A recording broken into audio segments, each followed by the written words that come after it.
That's it. We're live. It says 10 seconds, but there's no way because I literally clicked it 2 seconds ago. So unless it's predictive, I don't think that's accurate. So we'll get a couple people in here and I'm going to get everything set up. But welcome to the show, Brandon from the Exploding Heads Horror Movie Podcast. Hello. Long time coming. Yeah, no, it's good to finally do this. We've talked for so long about just hooking up and doing something together that finally we got you on the show, and now it's good to be going live with you. Although I've never gone live. No, you never. This is the first time ever? First time ever. I'm closer to unalive than live on a daily basis. So is your audience. I'm assuming you guys call yourselves the Exploding Heads because every time somebody listens to you, they blow their head off. Bloodhound Reviews says hello. Bloodhound Reviews, hello. So a couple technical issues we had here before we started. About 20 minutes before we were about to go live, 30 minutes before we were supposed to go live. The power went out at my house. And I got a text message saying it wasn't going to be on for like 2 to 3 hours. And typically when I get those messages from the front desk, they literally just throw a random time at us to shut us up because they don't know. The water goes out here all the time and they'll be like, oh, it should be on in 2 hours. And then 5 minutes later it'll be on, or 10 hours later it'll be on. It's like, it does not matter what they say at all. So when they text me that, I was like, that could mean literally anything. That could mean it'll be back in 2 seconds. And Brandon was like, all right, I'm going to bed. Well, I didn't think an unpaid electric bill was a technical difficulty. I'm just like, this guy's poor. He didn't pay his electric bill. Yeah. Wait, maybe next month. Yeah. Now they do that. They give you that window just to like get everyone off their back because they're going to get bombarded with calls. 2 hours, and then they figured they got 2 hours to try to get it fixed before they get the next group of phone calls. Right. So, having worked at restaurants before I was a hairdresser for years, it was always like, tell people a longer amount of time than it's going to be because no one's ever going to complain when it's shorter, but they're always going to complain when it's longer. Exactly. So, but they tell me 2 hours all the time and it's like 8 hours. So they have not learned from that. They just say a literal random time. It doesn't work with women though. When I give them a longer number and then it turns out to be short. When you're like, this is going to be 10 seconds and it's even shorter than that. This is going to be 10 inches and it's 10 centimeters. You're like, I always have a hard time to figuring out which one's which. Ricky Jones, look at his beard. That is awesome. I know. I've actually met him in person. We got to meet up at the Halloween 45 convention. So I've seen that beard in person. Yeah, that's a nice beard. We got Duritan here. Everything with him is God tier. I'm surprised it didn't start with that. It's glorious today. All right, so we got a few people here. Why don't you introduce yourself to the audience? Because I know you love having the spotlight on you. Oh, yeah. My name is Brandon Orlick from Exploding Heads Horror Movie Podcast. That's, we're in year 10 now of the show. We are actually coming to an end at episode 300. Not saying we're fully done, but maybe 1 or 2 shows a year after that. But this is news to me. I thought you know what? I don't. At least from my standpoint, I never wanted to say, "Oh, I'm done. I'm never podcasting again." I didn't have time. I left the show for a good 2.5 years because I had a lot of personal things going on, and my head wasn't in it. And then Christian reached out to me. He's like, I'm finishing up at 300 because Christian does everything. He really does. I mean, it's a lot of work. I mean, we just take for granted that he does it, but he the editing and all that and getting everything out on time. And he's always doing that. He's running around working. His kids are getting older.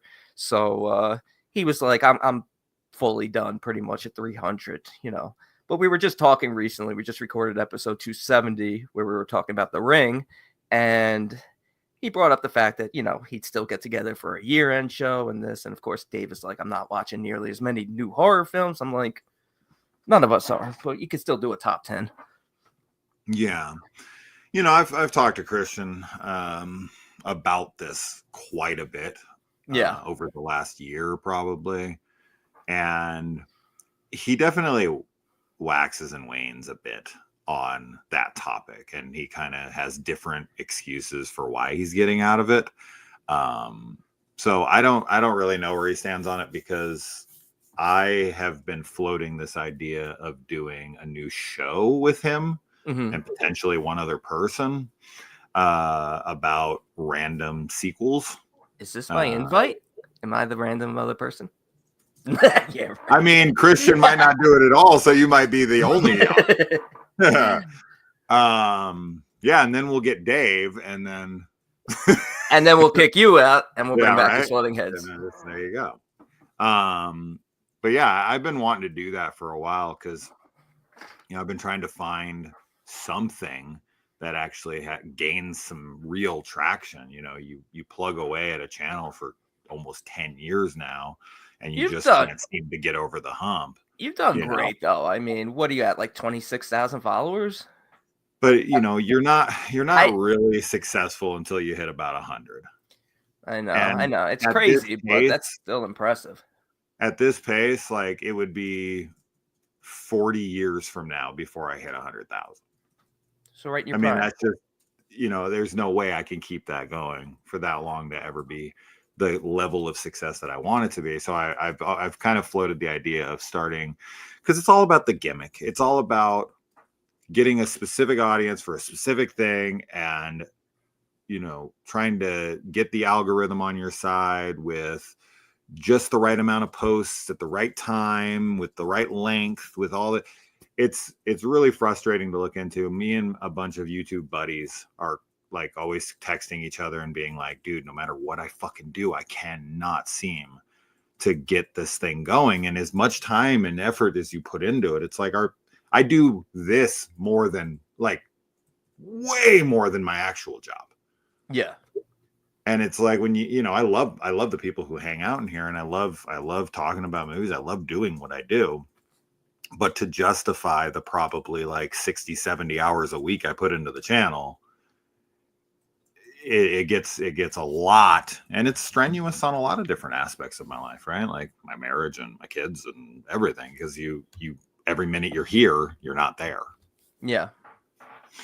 So it's tough. So I thought that, maybe if we came up with a cool, fun idea, because like the one thing with YouTube is that people really only want to click on things they know, right? Like when you cover something that no one's ever heard of, they're pretty much not interested in clicking on it 99% of the time, right?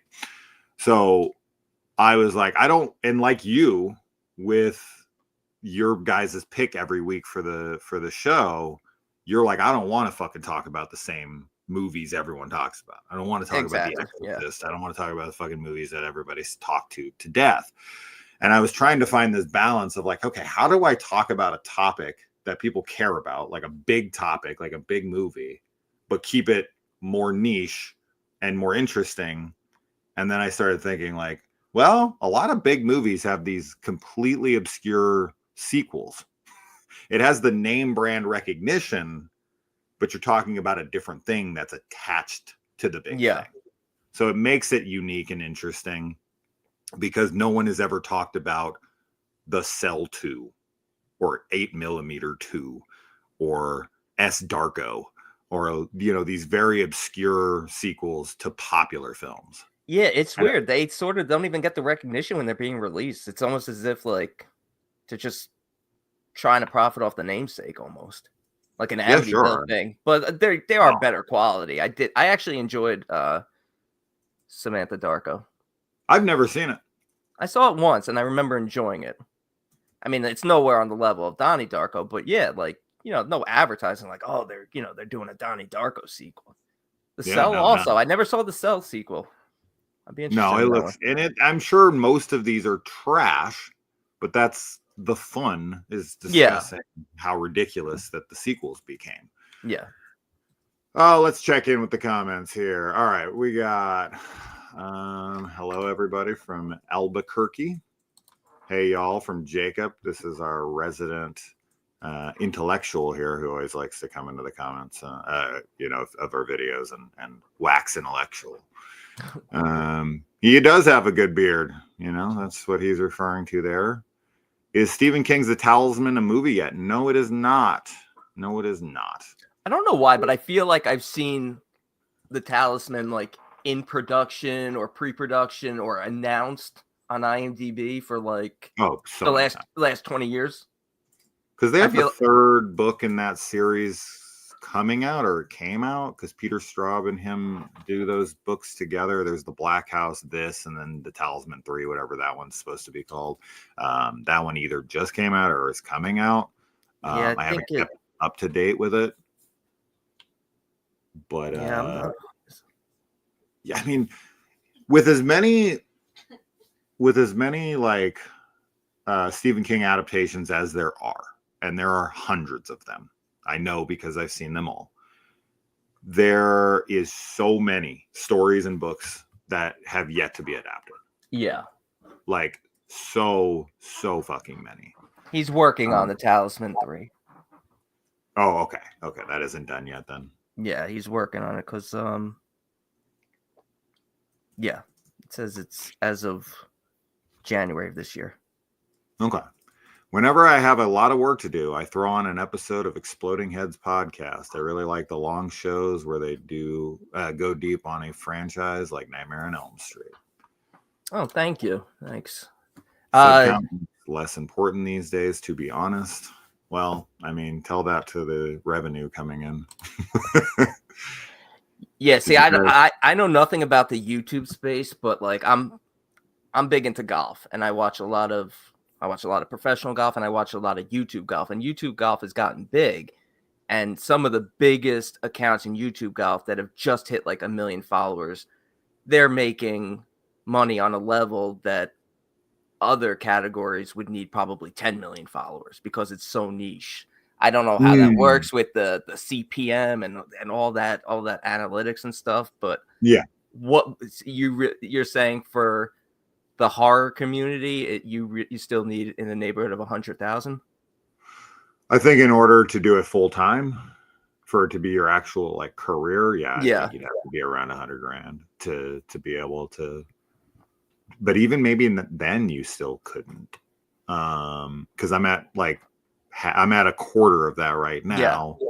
And if I was to times what I make off of the YouTube channel right now by 4, no way I could survive. Yeah. Yeah, there's no way. It would be nice. It'd probably pay my rent, but it wouldn't pay for anything else. So, did you guys get a chance to see The Shrouds yet? I think Brandon has seen one 2025 movie. Yeah, this is the 1 year you finally have me on is the year where I am so slow, because I normally do a minimum of 100 new films a year, and I'll still hit 100, I think, for the year or close to it. But you always start weak. I do. The last couple of years, there's just been so much going on personally in life, and it always seems to take place in the first half of the year. So I sometimes, like last year, I don't think I started watching new horror until like June, and I hit 100. Hey, Bloodhound, I'm going to need you to send me whoever the hell gave you that screener, because it isn't playing around me either. So if we can get the screener for it, I'd love to see it. Is that Cronenberg? Is that Cronenberg? Yeah. That is. Okay. Yeah. I didn't care for Crimes of the Future. See, I had that on my year-end list. I actually one of the few who really enjoyed it. Yeah. Yeah, it definitely has its audience, as does everything. Yeah. But yeah, that one just, I don't know. I mean, yeah, we're not here to review that movie, but it just didn't work. We're not? Why do I have all these notes? Right? Shit. But I'll be damned. It's hard to get consistent views, 100%. I have some videos that get 240,000 views, but like most didn't. Holy shit. I don't even think I have a video that's ever hit 100,000 views. Damn, views. Not even close, actually. I think the highest, which is funny because it's like most people click on it because they think it's the movie, not the review. So I've had to like update the thumbnail and everything and put movie review like huge across it because it's had like, let me see, I think it's like 70,000 views or something, which I think is my highest ever. And it's for I Spit on Your Grave. Mm. And you have to watch the review for a certain amount of time for it to register for money. It's just about the amount of ads that play during. Okay. 76,000 views, only 222 likes. So people click off this thing, and if you go to the analytics on this thing, it's like average view duration is like 3 seconds. Oh. So yeah, people like click on it, they see it's not the movie, and then they click away like instantaneously. But I still have gotten 50 subs from it somehow, so who knows? Whatever. Anyways, let's see. It's so hard to get subs. I agree. What's up, Anthony? Wait, why won't it let me click on this? That's weird. Anyway, I see what's happening. I feel horror reviews is impossible to really break out unless you find a gimmick that works. Splattercasts have pretty meh videos, but they started the top 5 fucked up movies.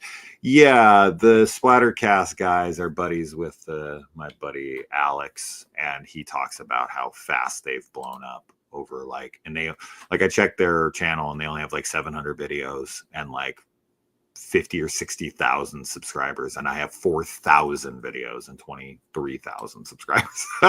So it's like the messed up genre, the fucked up videos. I swear it's 90% of the reels I get. I mean, I'm not a big social media guy, but I get them on Facebook, all the reels, and whether they're from Instagram or TikTok, playing through there, and they're all this film will seriously mess you up. Don't watch this film. Right. That's. I mean, I feel like that's been a good. I don't want to call it a gimmick, but that's in a good niche that's always intrigued people. It's the iceberg ones that really get people. Dude, I've watched some of those iceberg videos. I wouldn't say I was into the extreme horror, but I definitely watched some of that stuff. But now they deep dive into like these deep levels of iceberg where it's just like, even though the preface that it's not illegal stuff, it just feels like you're watching just crime videos or nasty, like low budget, like fetish porn. Yeah, I wouldn't even check it out. I think most horror fans go through a phase, where they're just like, okay, let's see what the limits are. I want to kind of test the waters to see how depraved these films are, and so you start seeking out the hardest films from the Serbian film and Salo, 120 Days of Sodom, and those are like tier 2 or tier 3, and they'll have like 8 tiers. Right, and then I'm not going much deeper than that because that's the limit of where I want to go. Guinea pig films, the like Vomit Slaughter Dolls, and like the August Undergrounds, and like I went through a phase where I watched all of that stuff, The Burning Moon, and like everything I could get my hands on that was like deemed the most fucked up movies of all time. And really just my big takeaway from like all the ones that I watched, and I watched a lot of those, they're just fucking boring and like terribly made. And you're like it does feel like torture, but to the audience, where you're sitting there and you're like, I feel like I'm having to endure the same level of pain that the characters are. Agreed. I did the first August Underground. I definitely didn't make it through the whole thing. Is that the one where they're like fucking the like dead baby corpse in the bathtub at the end or whatever the fuck?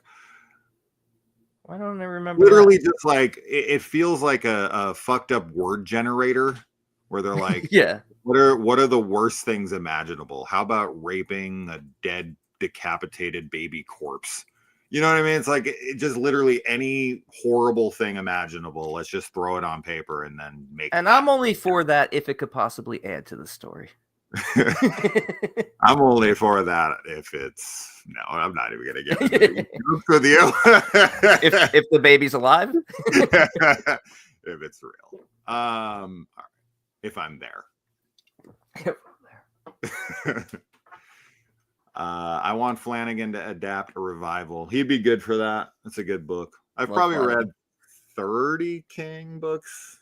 30. How many, babe? Do you remember? My wife's just off camera. There she is. We did like a count where we went through every book of his, and I something like 30 or so. And Revival is definitely one that I think is like one of his most overlooked. It's a good book. So Flanagan would be good for Revival, but fuck all of that. He needs to put aside. I have no doubt that Flanagan is like Amazon with like the Rings of Power being this tremendous bomb for them after spending like $1 billion on it. Mm-hmm. The Wheel of Time has not been the hit that they wanted it to be. Prime has had a lot of like risky, big budgeted, like fantasy epics that have not went well for them. And Flanagan signed this deal with them after his contract with Netflix went up. And I know his big thing he wants to do is The Dark Tower. And I think that Amazon was kind of like, all right, deliver for us first, prove to us that you can bring us a hit. And I think that's why he's doing the Carrie show, to prove to the studio, like, I have a name that will bring the audience to something like The Dark Tower, because The Dark Tower is it's huge, it's massive. Yeah. And the audience it's tough, man. You know, I just reviewed Starship Troopers a couple days ago, and I was talking about how, you know, the movie had $105 million budget, and thinking about how many movies have $100 million plus budget that's like hard R rated. But that can't be many. There can't be many. Because, you know, once you start to move into the hard R territory, your audience shrinks significantly. So if you want to do anything big and keep it R rated, you're taking a big risk. Because even like if you look at The Matrix is rated R, but it's like, I've watched the Matrix movies many times and I've yet to ever figure out why they're rated R. Yeah, that's true. Like, I literally can't figure it out. I do not understand why they're rated R and why they wouldn't push for it to be PG-13, because that would appeal to a wider audience. Not that they had any, you know, issues getting money. Obviously, they were extremely successful, but that's kind of a rare example where an R-rated action franchise became so popular. But it's like, is it really R? But like when you go to Starship Troopers, that shit is R. Yeah. So R. Anyway. All right. So I think that we'll take a break from these comments. We will come back to them. But for now, we should probably jump in to the studios. So definitely in the comments, let us know what studios you are thinking should be included here. Now, Brandon and I had discussed what would be a good time frame to go by as far as what we would consider current, or like, you know, the modern horror. So Brandon had suggested 20 years. I'm fine with that. That's 2005 to 2025.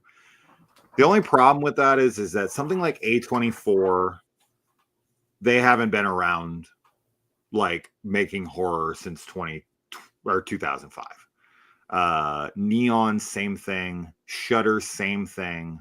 Blumhouse didn't even start.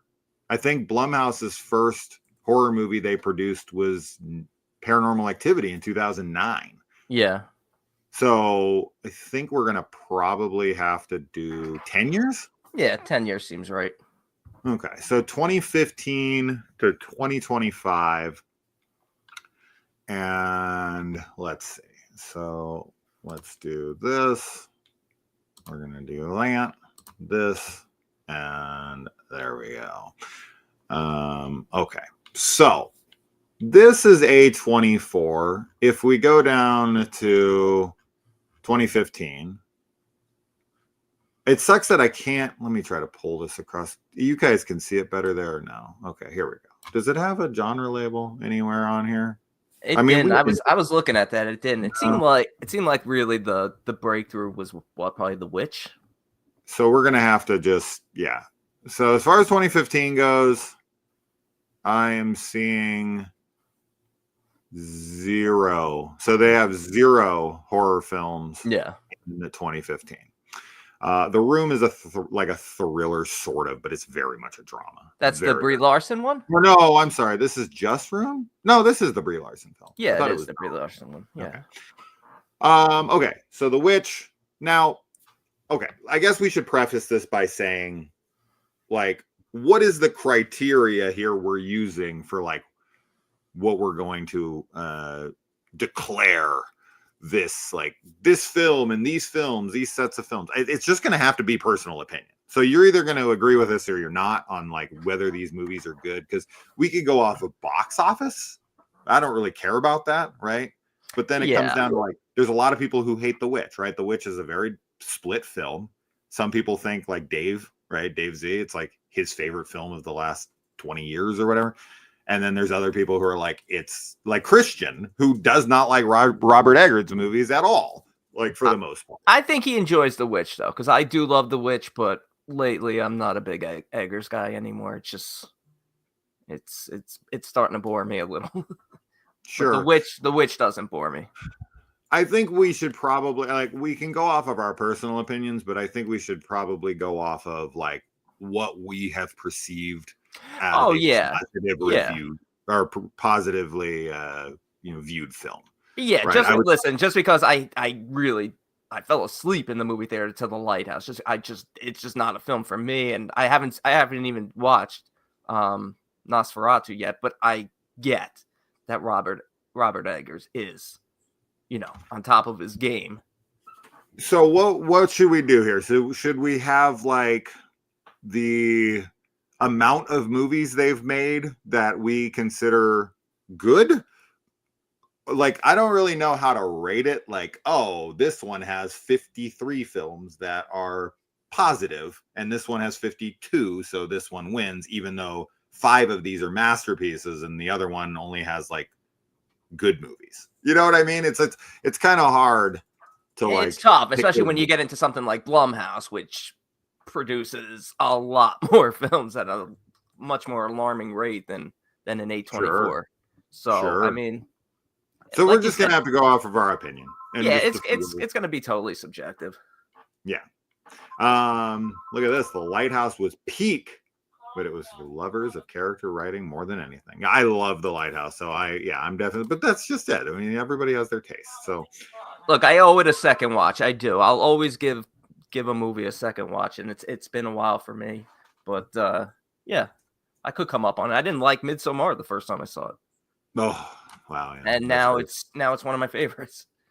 Right. I mean, that happens for sure. Yeah. Okay, so The Witch is definitely a positive. We both love it. Yeah. So that one's a big one. Krisha is this. Did I see Krisha? I'm thinking of Christie, which is also a Thanksgiving horror slasher. And this is Krisha. Christie's the one at the college campus, right? Correct. Yeah, that's funny. Because it said Thanksgiving and I saw Krish and I thought it was Christie, but it's Krisha. I remember this poster. I don't remember if I've seen this movie or not. Yeah, I don't think I saw it. I think I've seen this. Because I remember this poster. I was going to say it has an old woman's face on it.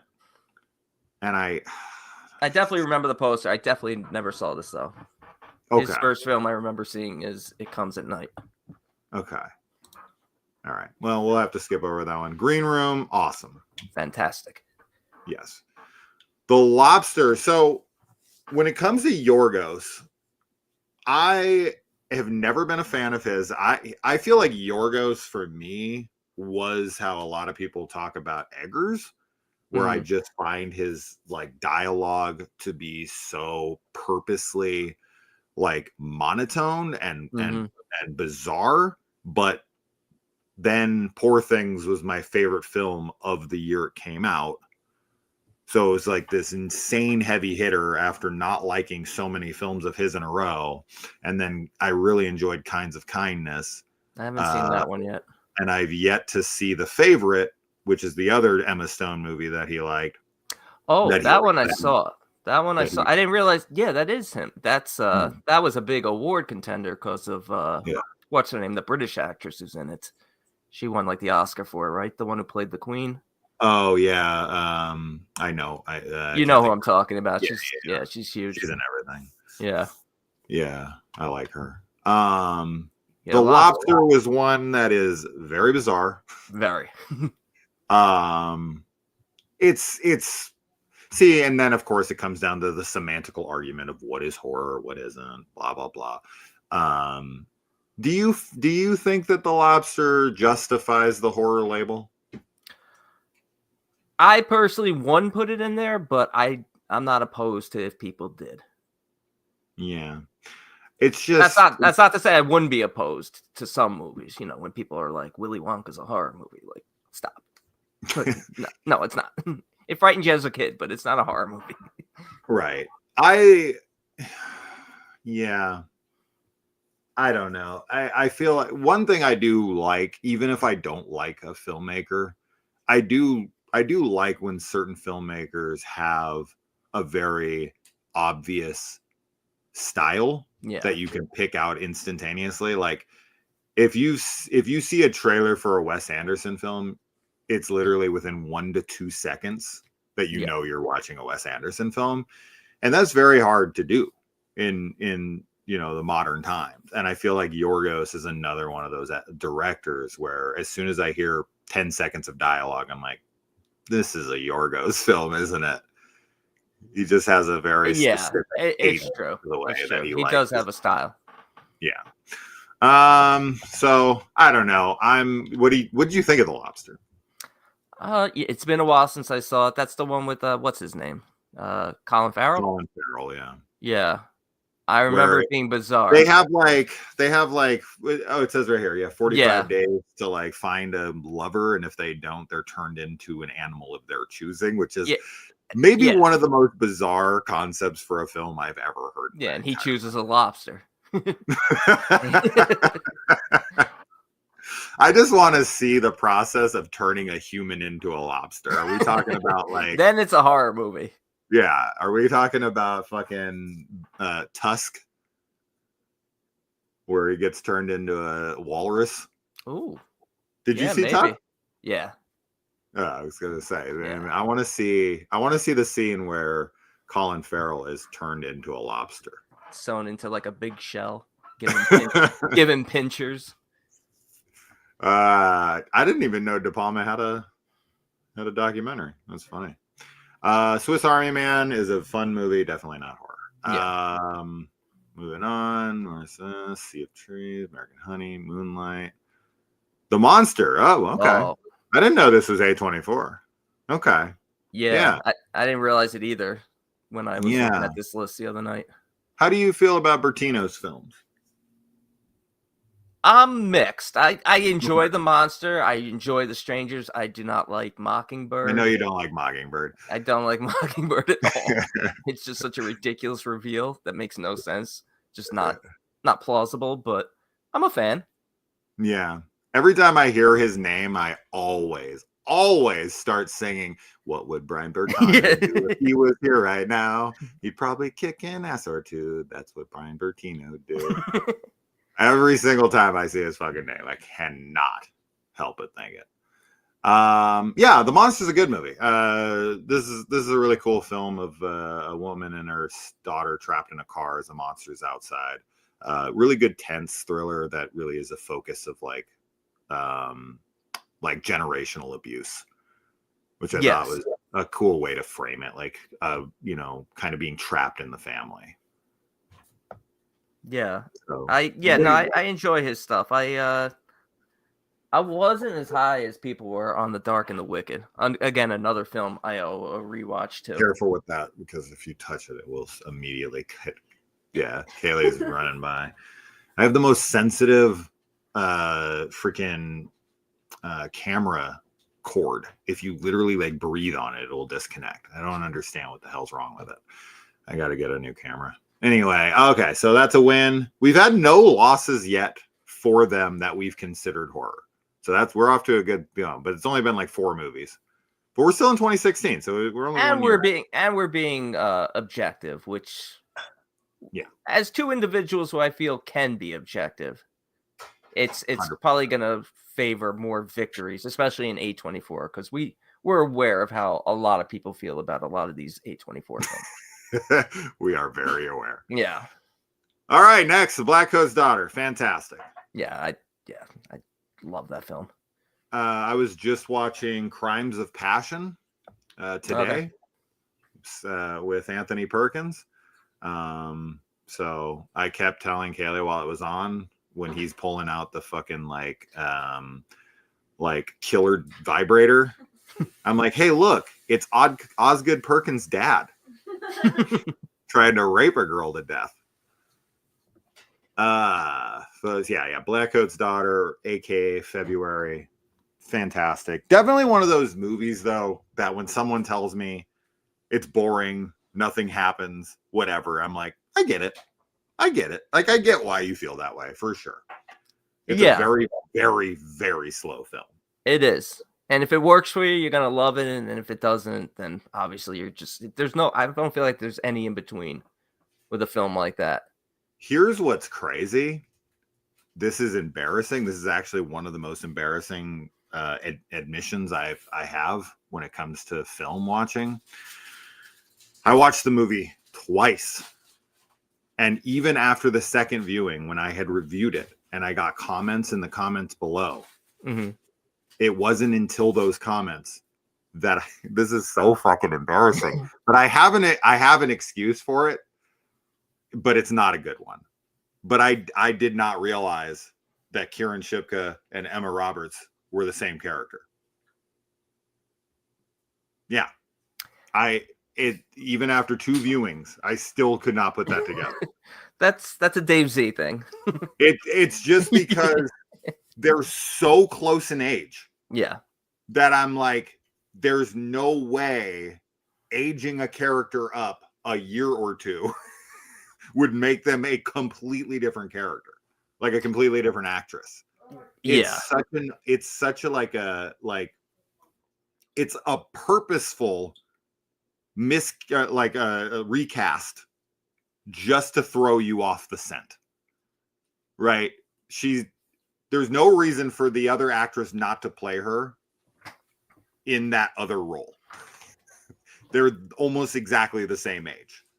So to have her aged up like 2 years and to have a different actress play her, in my mind, usually when it's an older character, I'll be like, okay. And when they say it's a different person, it's like, okay, like I'll extend you that because, in reality, the person would still look the same. They'd just look older.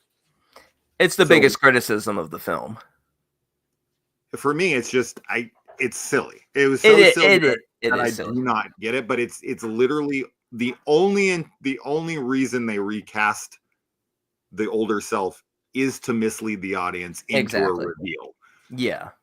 So they did it so well that even at the end, when they have like the same like scar or whatever, like I still didn't put it together. That's how fucking ridiculously out of it I was. It's embarrassing. I can't, I'll admit it. Come say hi, my love.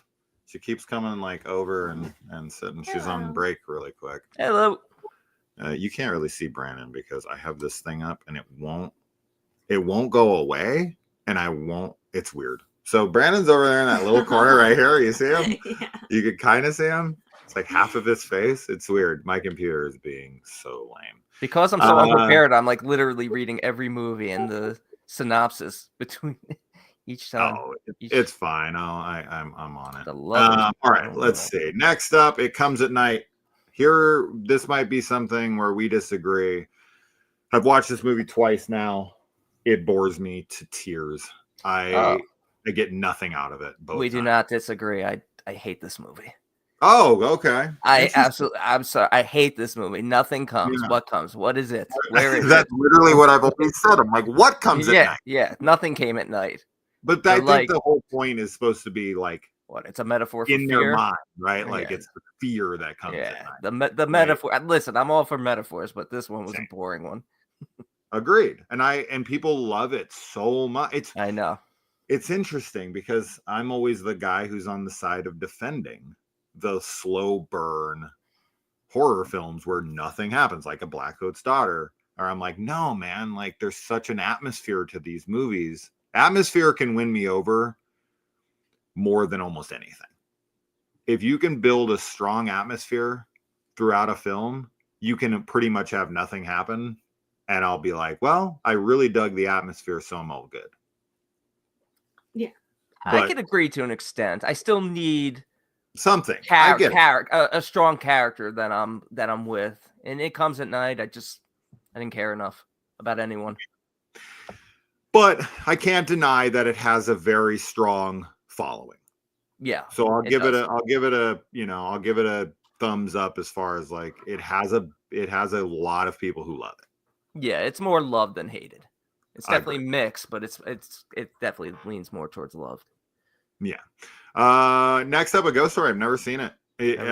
From everything I've heard, it is 100% a drama. Yes. Same. So we're gonna move on. Good Time is a great movie, not horror. I gotta see Florida Project, another great movie. Love Florida Project. You what? I love the Florida Project. Yeah, it's great. Killing of a Sacred Deer. This one definitely has enough horror in it for me. I guess. It's definitely more horror than The Lobster for me. Oh, for sure. Yeah, for sure. I haven't seen like any of these movies, so I'm not a lover of The Killing of a Sacred Deer, though. Same. Again, it's just it's his style. Yeah. It just I love all the actors in it. You love all the actors in it. They're great actors, and they're doing great stuff now. What's his name? Because that's another Colin Farrell, Nicole Kidman, and freaking Barry Keoghan. This was probably the first time I ever saw Barry Keoghan. Yeah, this was like the first time I ever saw him, and I was just like, "Oh God, I hate this character. I hate this kid." Yeah. And now he's such a terrific actor. Agreed. Lady Bird's great, not horror. Disaster Artist is very fun, not horror. Never seen. Oh, okay. Here's another one. This is okay. This between me and my friends, my buddy David and another guy, Daniel. They love this movie. They think it's like their number one of the year, and we laugh all the time because I fucking hated this film. I thought it was so boring. Yeah. Did you see this? I saw it once because it was really well loved that year. It was super well received, and I'm a big Ethan Hawke guy. This one was good, but again, I only saw it once, but I didn't feel on the level of what everyone was talking like. You liked it more than me. You liked it more than me. Yeah. It's a thriller. So I'll give it I'll say, because without a doubt, it was beloved. There's no doubt about that. So I think it's a good. We haven't come across one movie yet in the horror genre that has been negatively received. No, they've all, honestly, especially from just the horror fans as a whole, they've all been a majority well received, like an overwhelming majority. Even the ones that we personally don't like. I'd be hard pressed if I asked 10 people about It Comes at Night. I would be shocked if any less than 7 didn't say they liked it or loved it. Yeah. And First Reformed might be one of the most well-received A24 films, period, critically. I just remember that getting really blown in 2018. Agreed. It's super beloved, and I was bored out of my mind. A Ghost Story explores what it would like to be a ghost. So did Presence. I shouldn't say this. I know it is, but the only thing I know about A Ghost Story outside of that, who's in it and what it's basically about, and it's really just like a film of like a ghost kind of sitting in a house looking at people who are mourning their loss. But the only thing I know from the film is it has like this famous scene where somebody sits down and eats a pie for 5 straight minutes, like an entire pie to themselves. And Really? they film the whole thing, and it's just them sitting there eating a pie for 5 straight minutes. Do you know what kind of pie? And I do not. that can make or break the entire film. Yeah. If it's pumpkin pie, you're out. But if it's cherry, you're in. What if it's a savory pie? What if it's like a quiche pie? A meat pie? A meat pie? Shepherd's pie? Shepherd cottage pie? No, it's definitely. I think it's like a blueberry or a cherry pie. For me, like that's. I hope they didn't have to do more than one take. Number one, because I would die. I could not take that much sugar. That is so much fucking sugar. It's insane. Okay, next up, Hereditary, my favorite horror film of the last probably 20 or 30 years. Probably in my top 5 favorite horror movies of all time. So obviously a big win. I agree. Probably either my number 1 or number 2 of the last 20 years. Yeah. Because I gotta give The Invitation just a. Oh right, yeah. I fucking adore that film. Yeah. The chick who directed that, they did something else. Oh, she did that. What was it called? It was a Nicole Kidman movie she did. No, it wasn't a horror film. It was like an action thriller drama. What was it called? Had like one word name. It's incredible that Ari Aster was able to put out her like Hereditary and then Midsommar 1 year later. Yes. I can't believe that he put out a 3-hour masterpiece in a year. And we've only gotten one film since then in the last 6 years. What the fuck? Yeah, that's true. That is so weird. What was the other? What was it? All right. Hereditary. I mean, you like it or not. I know there's people who don't like it, but Destroyer. That was the name of the hey, movie. my kids are in the comments. What's up? I thought the power was out. Yeah, I text them that the power was out, but it came back on pretty shortly thereafter. What's up, kiddos? Everyone say hello to my kids or I'll kill you. Hi, all right, 8th grade, great movie, not horror. Yeah, great movie. No. Oh, this is a fantastic film. Have you seen this? What is this? A Prayer Before Dawn. It's like I think it's a true it's a true story of this kid who gets put in like a Thailand prison. Oh, and he starts boxing in the prison. Is that where you get like box for your freedom? Yes. Okay. Heard of this. It's great. It's great. Slice. I thought it was Splice for a second. Oh yeah, this movie. I didn't like this. Yeah, I only saw it once. I don't remember. I remember being very mid on it. Wow. Okay, I'm gonna go out here and say this is the first loss for A24. Yeah, I don't remember this being very well received. Definitely not. Okay. Yeah, I did not like Slice at all. Mid-90s, another good movie. Yeah. This is very reminiscent of my childhood. I was a skater in the mid-90s, and this is all about skateboarding in the mid-90s. Yeah, no, it's a great movie. I was never a skater, but I love that movie. Christian just discovered that movie recently. Just saw it for the first time. I think he was probably searching for mid-90s porn. Women in their mid-90s. Yeah. All right. The Hole in the Ground by good old Lee Cronin from Evil Dead Rise. You know, I saw it. I don't remember it. I remember there's a kid on the cover looking into a hole. Wait a minute. No. That's the hole in the stall. What is this movie about again? A mother for her son disturbingly linked to a sinkhole. Sinkhole? I thought it was a hole in isn't there like a wasn't it under the house? Yeah, the basement, right? Yeah. And they're like, because this kind of reminds me of the movie The Hole. Because there's a movie called The Hole.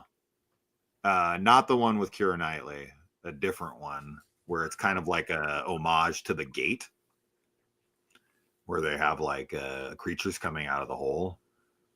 The hole in the ground. I don't remember it very well, and I don't like. I think it was like received okay. Yeah, That's my memory of it. yeah. I think it have, actually I have says low in here. recollection of this film. Like usually it says in here like it was received well or not, but I don't remember, so I can't really say. Climax I hated. I'm sorry, this is not for me either. I get it, like it's an interesting film, but not for me. What do you think? Wasn't this yeah. one Christian hates? Yeah, Christian hates this film. Yeah. It's not really my type of film. I definitely enjoyed it more than he did, but again, I only watched it once. Not a film I'm rushing to go back to. The Pit is the movie where the kids like find that hole out in the like. There's like a what do you call those? Like a not a sinkhole, but just like a little big hole in the ground. And there's like they push like the kids down there, and they like lure people out there and push them in there. And there's like Don't they push the lady in the wheelchair into there? Isn't that it? Isn't that the Pit? I've seen the Pit once. That's the lady in the wheelchair that gets pushed in there, I think. Anytime I hear about wheelchairs and getting pushed, I think of the scene in Mac and Me. I love it. That Paul Rudd always plays on Conan. Yeah. They did that movie on Mystery Science, so that's the first time I saw the movie. All right, yeah. Climax. What did you think? You said you didn't like it. I liked it more than Christian did, but again, I'm not a lover of it. Yeah, I'm not either. I don't. I would say this was split. I would say this was very split. Very split. So we'll give it a split. But so far, A24 is doing very well. They just don't have a high volume. No. Under the Silver Lake is the follow-up film to It Follows. Actually, it's not horror though. I loved it. Yeah, it's a fun film. It's Spider-Man. What's his name? Garfield. Andrew Garfield. Yeah. I liked it. I remember it being very odd. Like he ends up in like a doomsday bunker. Yeah. Like, because he's looking for a girl. He falls in love with a girl, and then she goes missing, and it's all connected to like a doomsday cult. And basically, who's the girl? Who was it? Do we know? It's not. What's her name? Is it from It Follows? For a second, I thought it was. And I'm like, no, it's not. I'll find it. It's Riley Keough. Oh, from fucking. That's it. Yes. Elvis's granddaughter from The Lodge. Isn't The Lodge another movie that you have the same problem you had with Mockingbird? I don't have that problem with Mockingbird. I was just bored by The Lodge.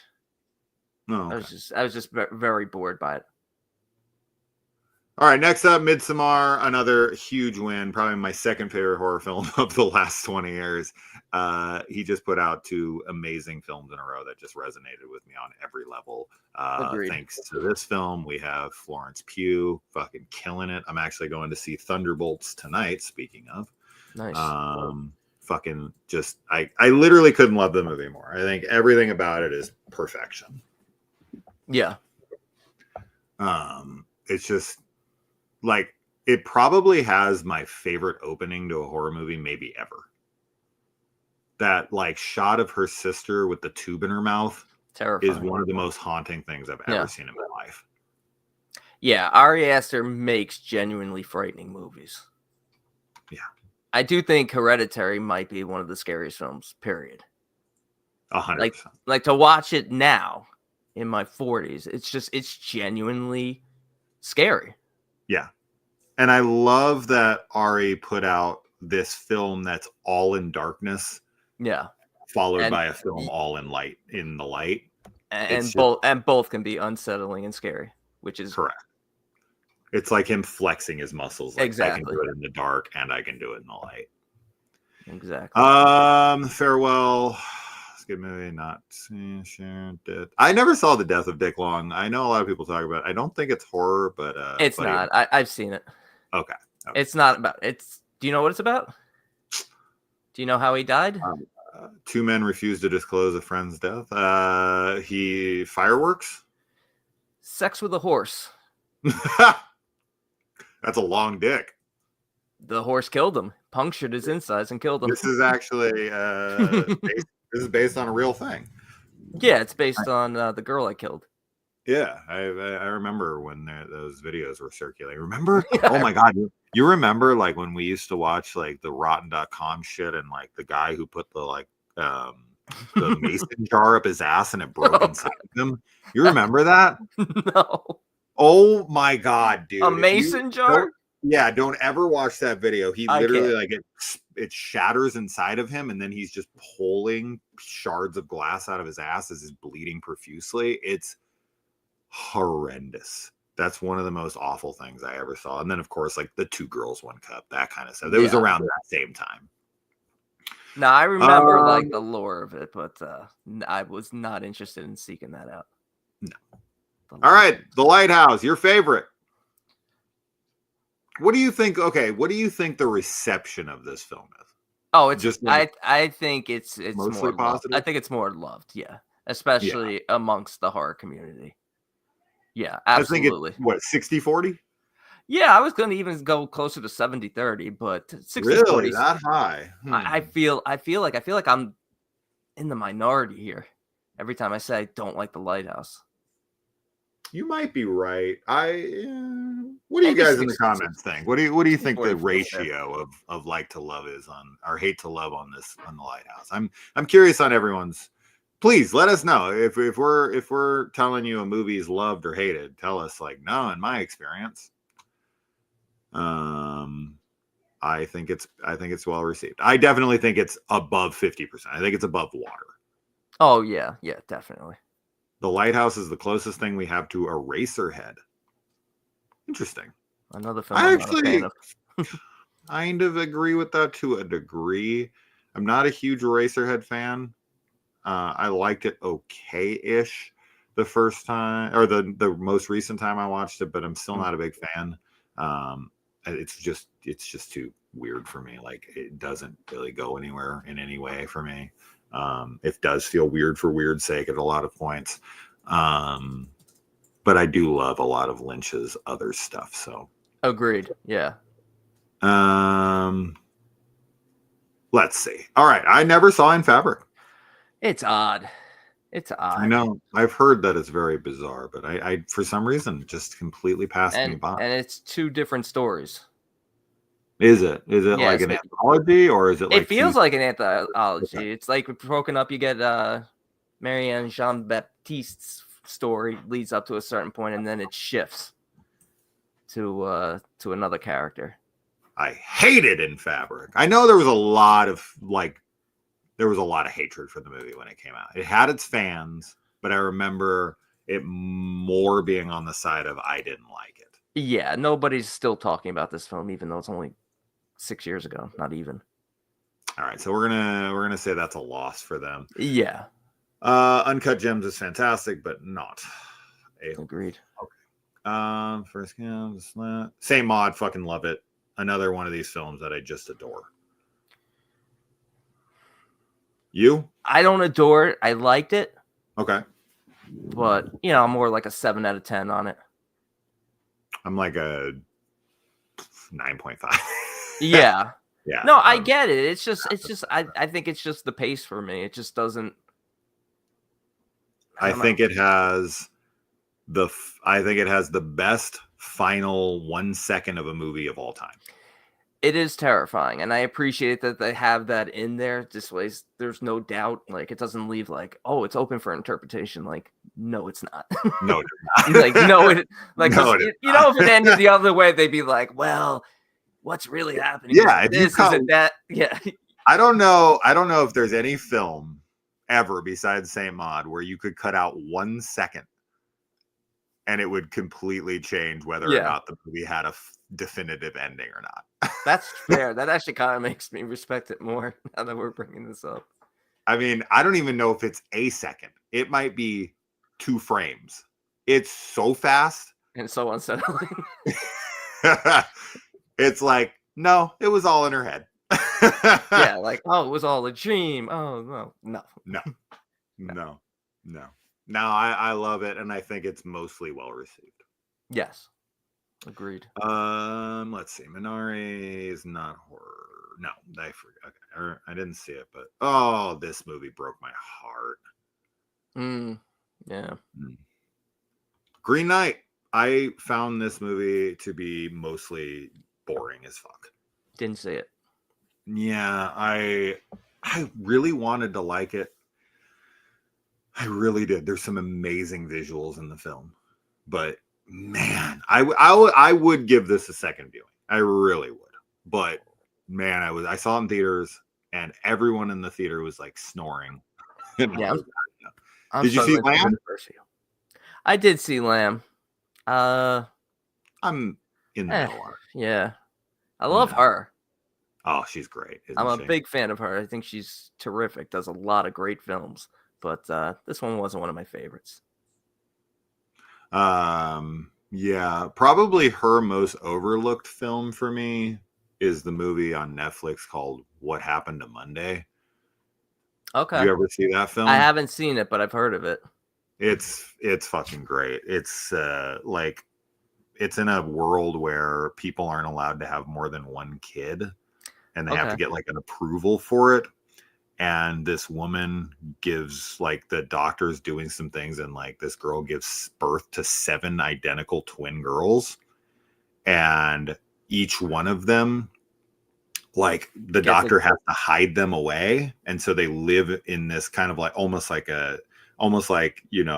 Nazi Germany, where they like live in the attic and have to be quiet, and they like live up in there, and each one of them are named like Monday through Sunday. And every day they get to go out into the world on their day of the week and live as that one person. That sounds amazing. One day, Monday goes missing. And so Tuesday through Sunday go out looking for their sister. But like each one of them has like their own kind of like secret life where like they have a lover, but then like they can't let the other ones. So like it's really cool because if anything happens to one of them, it has to stay consistent. So like one of them loses their finger, so like they all have to cut their finger off to match. It's like the Prestige. So yeah, exactly. Was that the Prestige or is that the other one? That's the Prestige. Yeah. Okay. Yeah. Really, really, really cool movie. Oh yeah, the trip's fun. The trip I love. The Trip made my top 10. I was gonna bring that up, and the other one, the other folk horror one she did, You Won't Be Alone. Oh, I didn't like that. Oh, I really like that one. Yeah, I was a fan of that one. That one bored me. Isn't it crazy? Like it's just some films are just it's weird that some films the pacing is almost identical to other films you hate. It doesn't. I don't know what it. I don't know what it is. I don't know what it is either. The one thing I'll always remember from that film, always, is when the girl gives birth and is told to get back to work instantly. Yeah. I'll never forget that. And thinking the good old days. We have like people who are like, I need 3 months to be off of work to recover. And I'm like, I agree with that. Don't get me wrong. I'm not speaking out against that, but I just always think of that scene where like, you think you got it bad? Get back to work. Okay, so the Green Knight, I'm going to say was like a 50-50 split, so I don't know which way to go. Same with Lamb. I'd say this is more of a dislike. I'd say more people yeah. I'm glad you said that because I was going to say that to me is a loss. Red Rocket. That's a good. Did you ever see The Humans? What's The Humans? Is this horror? It's not horror, but it's a fantastic film. Oh no! It's basically it's funny that it's based on a one act play because it's basically like that. It just takes place around the dinner table, but it's really like haunting and unsettling. Oh, is that kind of like what's the movie from a couple years ago where the two families sit down to discuss the kid who shot up their kids? Like in a school shooting. It was like a big award winner for the year. Oh yeah. The Reader? No. Was it the reader? No, No. no, What am I that's the That's Kate Winslet movie. Yeah, what am I thinking of? I don't know what I'm thinking of. Mass. It's called Mass. Oh, there it is, Mass. Yeah, I got it before you, Troy. But good call. Good quick. You were quick. I literally said it right before you put it on the screen. Oh, we need to talk about Kevin's fucking great. That's another haunting film, dude. Red Rocket. Tried reading the book. You're a Sean Baker fan then, right? Yeah, I haven't seen Red Rocket though. Oh, it's good. Did you see Nora? I did. I loved the Nora. Fucking Christian didn't even get through it. Yeah, I don't get it. He's a miserable prick. Oh, fantastic. I mean, I think, yeah, we love X. Yeah, I right? enjoy. Yeah, I like X.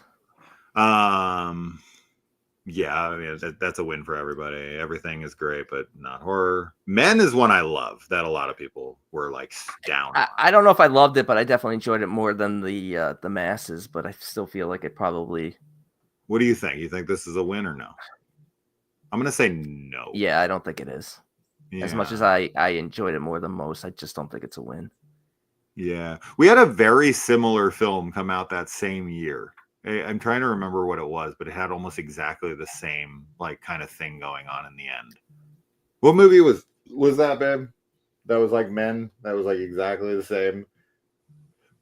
It was so similar in the end. It was wasn't it? It was Resurrection. Oh yeah. Yeah. With what's her name? Rebecca Hall. Paul, yeah. She had one of the best monologues that year. Yeah, she had I agree. Best monologue. Funny because Resurrection made my year-end list. Men didn't. But again, we don't forget we do. You know, our gimmick is that was 2022. So it was our top 22 films. Right. That's our gimmick. So it might have been like number 17. So it wasn't a top 10 film, but it was top 22. Oh, right. Yeah. I really like Men. I'll definitely never forget the. We knew you really like Men. Yeah, I do like Men. I always do the echo in the tunnels. I do that with Kaylee a lot. Marcel the Shell with shoes on. Yes. Saw this in theaters with my kids and my wife. Perfect. Did you ever see that? I gotta see it. I still haven't seen it. Did you like get into the Marcel videos when they were big on YouTube? Nah. Yeah, I think you'd enjoy it. I think I'm this a miserable human. You would dig. You'd have fun. They're so cute. Oh, okay. Here we go. Bodies. Thoughts? I thought it was great. I had a blast with it. So, what do you think the reception of this is? I think it's slightly more positive. Okay. But yeah, I would give it just a slight pass. Why, you thinking the other way?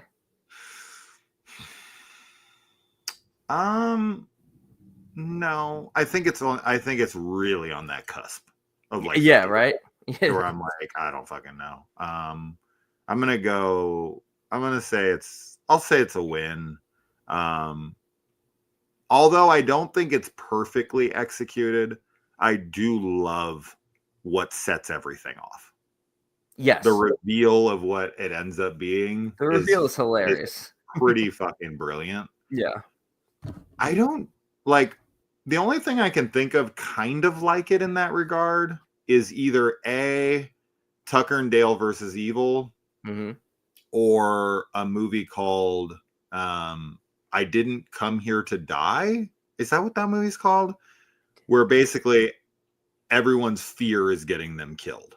They're running from something, but nothing's chasing them, and they're accidentally killing themselves. And then people come over and discover their bodies and think that they're next. I don't remember that one. Yeah, it's really low budget. It has one of those classic like low budget covers where the girl's on the cover crawling towards this. You know what I'm talking about? That they use for Absentia. Yeah. It's like the classic cheese cover that like 100 horror movies used. Same girl crawling towards the screen. Yeah, it's called like, isn't it? I Didn't Come Here to Die, I think is the name of the movie, but it's exactly the same. Hey, Allie! Allie just had a baby. So congrats to Allie and her new daughter. So tell everyone congrats. Nobody said hi to my kid, actually. You're all fucking dead. Did they? Where are they? Holy Parish said Did he? hello. Gailey's saving Holy Parish's life. No one else, I guess. That's the only one I saw. I'm seeing. Not even Brandon said hello. I said hello. You said say hi to my kids. I said hi, kids. He did. There you go. Oh, Allie did. Okay. Well, Allie's wonderful. Allie games with my brother and I, or at least she used to before she got preggers and disappeared. Allie, did you get right back to work 5 seconds after having the kid? Did you get back to plowing the fields or whatever the fuck they were doing? Lucy's up late because she's in the UK. Hi, Lucy. Hey, Lucy. All right. So we'll say a win. Pearl, huge win. I think most people are a big fan of this one. I love it. I like it. Okay, so you like X more or Pearl more? I like X and Pearl equally. Maxine is easily my favorite. That's so interesting because it's easily my least favorite. I think Maxine to me is the more intriguing character over Pearl. And I love Mia Goth, but I'm always, and I talked about it with Dave and Christian when we reviewed it a few weeks ago, that I'm always on the side of the good guy. So I always get more behind the protagonist than I would the antagonist. So when we're focusing on Maxine, X is ambiguous because it's everyone. So you got protagonist and antagonist, but we're not really getting deep into any character studies. It's just pretty much a straight up slasher, which is great, but I've made it perfectly clear that my love for slashers is not what it used to be anymore. Pearl definitely does not start as an antagonist. She's kind of like loses her mind slowly throughout. Yeah, and I see that, but I feel like, I don't know. I feel like she was lost from the start. I never really felt any sympathy, maybe because we have Pearl and X, being as crazy as she is. So it's like, you can't really even feel sympathy. Look at this. My audience is with me. Maxine was also my least favorite, and Maxine did a Maxine disservice. Wow. Yeah, I mean, I don't hate it by any means. I just think the third act is messy. Dave, Christian, and I, we blew it. We love it. That's great. I mean, they also love the other two though. Dave probably gives all three of them a 10 out of 10. Yeah, I mean, I'm close to it. I don't know what I rated it. I as like with you, I hate rating movies. It's so arbitrary to me. And it changes, honestly. Like I couldn't tell you what I rated movies I loved 10 years ago, what I'd rate them today. Like some people are very consistent. They keep their records and they know I gave this a 9 10 years ago. It's still a 9. I might have given something a 7 10 years ago. It might be a 10 today. It might be a 9 next week. I don't know. Yeah, that's Dave. And I might loved it the same each time. Dave has all of his ratings tattooed on his fucking arm. Yeah, he knows his ratings all the way back to 15 years ago, probably. He's like Wizard of Oz, saw it in theaters, gave it a 4. Saw it in theaters. To the Q&A with Judy Garland after. Yeah. White Noise. Now, you know what? This has been on my Netflix watch list forever. I still haven't watched it. I know it's not it's not horror. It's not horror, but I still want to see it. I watched it because I thought it was horror because it had Adam Driver in it. Driver, yeah. Like, oh, hell yeah, dude, let's do this. It's good, but it's I never saw The Whale. Weirdly, The Whale's, you know what? I just recently saw it at the beginning of this year for the first time. It's fantastic. He's great in it. Well deserved for the Oscar. I enjoyed it a lot. Pearl was always a psycho. Okay. Yeah, we got different. Okay. So there. Yeah. That's why I don't connect with her. But he also said Maxine did a disservice to the character of Maxine. So what does he know? Yeah, fuck that.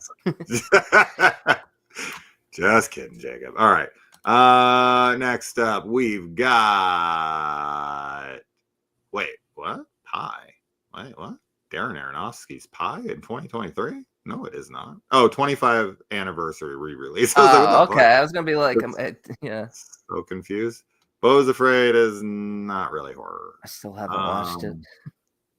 It's an experience. I'll get to it at some point. Celine Song, is that for who did Titanic? So I love Celine Song. Heart Will Go On.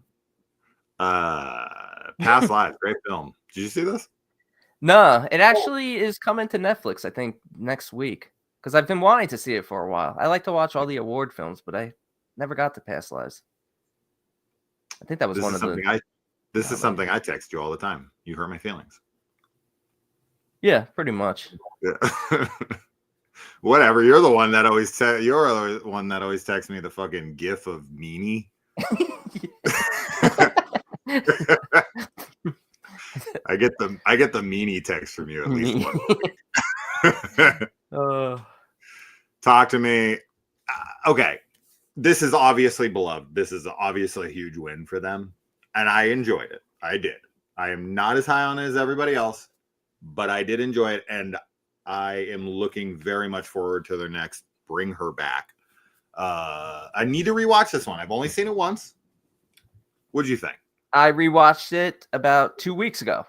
Oh, cool. And I'm still around a similar feeling on it. I like it. Don't love it as much as others. This is why I'll always defend you, because I feel like our tastes align way more than they don't. I enjoyed it. I still had some issues with it, but I really enjoy Sophie Wilde. I think she's terrific. Yeah. No, I agree. I remember seeing a lot of the critiques of the film were like, no one would do this. And I'm like, you have not hung around teenagers. Yeah, that they will do anything. Dude, I'm 45. I would do this. I'm 44. Sorry, not 45. So yeah, this is a big win for sure. This made a ton of fucking money. It was your favorite movie's coming up. Dicks. Yeah, that is Dicks the musical. Dicks. I love Men and Dicks. Yeah. Good back-to-back A24 double feature, Men and Dicks. Yeah. No. Dream Scenario. Dude, I really liked it. I really enjoyed it too. Yeah. I wouldn't consider enough horror in it though. Nah. No. Zone of Interest. Another one I completely missed, which I still is crazy because it just seems so fucking depressing that I was like, I don't know, man. I don't know if I can listen to people in the fucking concentration camps. Yeah. As you know, as much as these movies make for, this subject makes for great films, I'm never in a rush to watch them right away. I don't know if it's his follow-up film, but obviously it's from the director of Under the Skin with Scarlett Johansson. Yeah, which is a depressing film in its own right. Super, super fucking sad. It's just a very sad horror film. I never felt scared. I felt sad. Yeah. I still like it for sure, but visually stunning. Yes. Well, especially the scenes when she's always luring the men into like deeper into like the house, and they wind up like underwater in that like gel, whatever it is. The guy that's in that is the dude from Different Man. Yeah. It's cool to see him in A Different Man getting a lot of recognition for that. Absolutely. Yeah. Good looking guy. Really. I can't recommend that movie to Dave. Dave does not do well with any stuff. He can't handle it.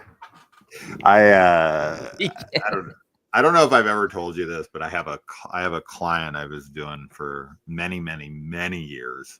Mm-hmm. And to try to make a long story short, Game of Thrones was very popular at the time. I was super fucking into it. It was very exciting because like I don't have kind of like a blanket topic I can talk about with all of my clients that I'm actually interested in most of the time. So Game of Thrones, if nothing else, was a godsend just because everyone was watching it. And it was like, yes, I finally get to talk about something I actually am liking and my clients like. So anyways, big episode happened.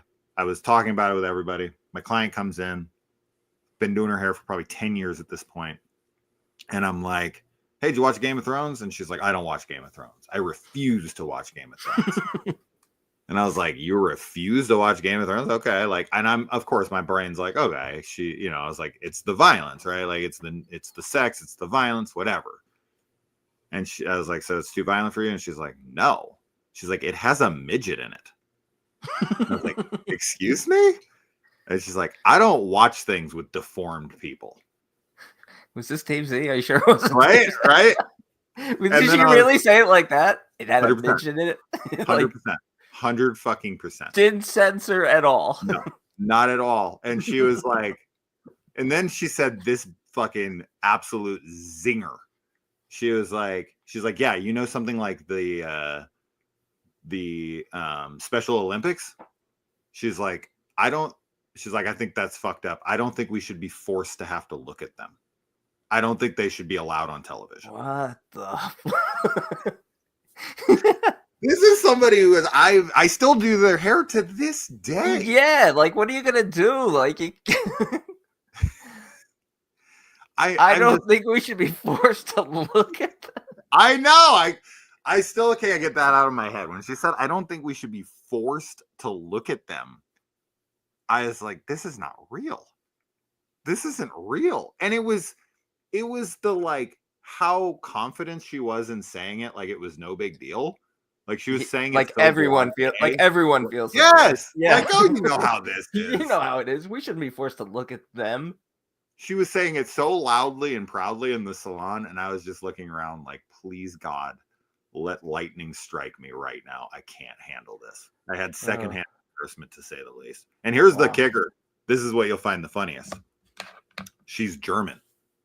She's like from Germany, has a thick German accent. And I'm like, you guys might want to tone that down because you have an image problem.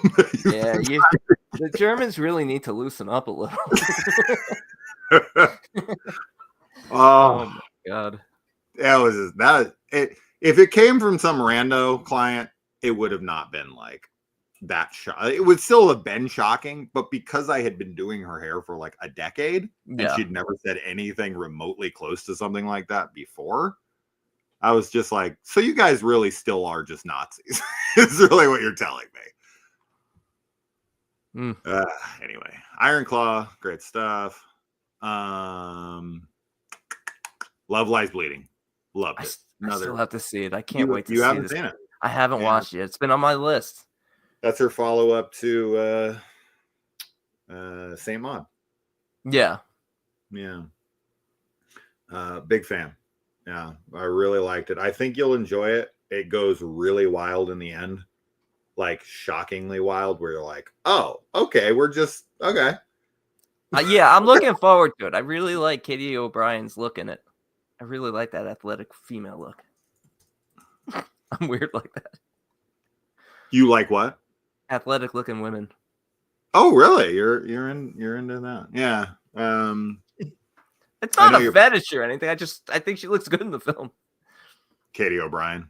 Yeah. Yeah.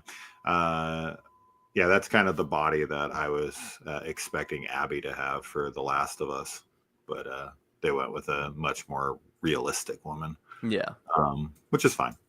I don't really care. All right, Civil War. Good movie, not horror. You like Civil War? You're number one of the year, right? Or number two? Number two, yeah. This is Kaylee's number 2, 3. What was it? It was 2, I believe. Hey. This is probably the most debated film of the last like 5 years or so on if it's horror or not. I love it. I adore it. I don't even care if it is horror or not. I just adore the film so much. And for the sake of helping out A24 in this list we're doing, let's say it's horror and it passes the test. Buff women are hot. What the fuck, Jason? I agree, especially in that movie. Well, babe, start working out. No, I don't know. She's like, no. I'm not going to work out, but I'll look at the buff women. Just instantly, no. Yeah, I mean, okay, so this one is going to be a tough one. What do you think? I always talk about the intent of the film, and I feel like Jane Schoenbrun's intent was that they were going to make a horror film. It's I'm definitely fine with the horror label. I also think it's horror. I'm saying, what do you think is the reception of it? I think it's more well received than not. I think the criticism is whether it's horror. I think the main criticism is, oh, it's not horror, but I still enjoyed it.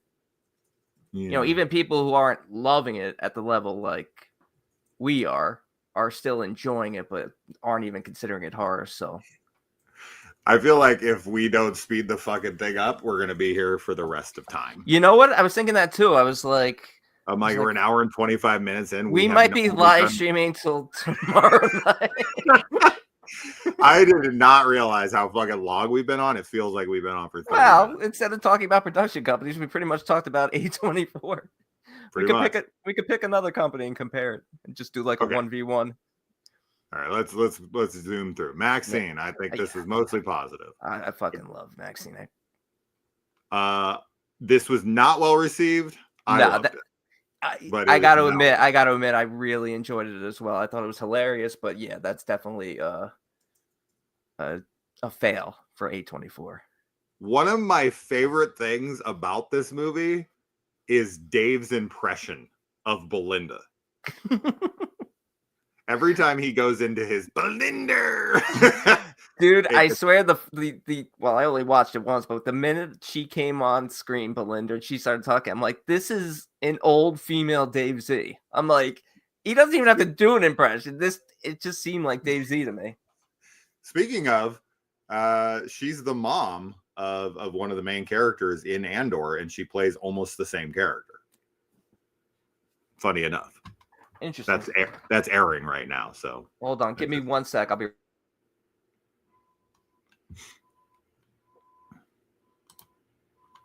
Goodbye, Brandon. How do I get out of here?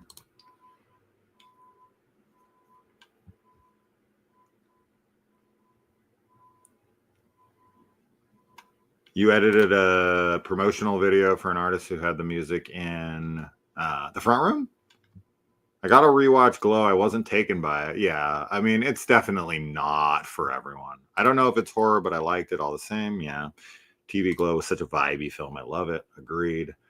I'm totally fine with it being horror. Which one being horror? I saw the TV Glow. I'm just going through the comments while you were gone. Oh, okay. Yeah, sorry. Back. Hey, there's my number one. Just did my number two. There's my number one. Heretic. I adore that film. Yeah, it's fantastic.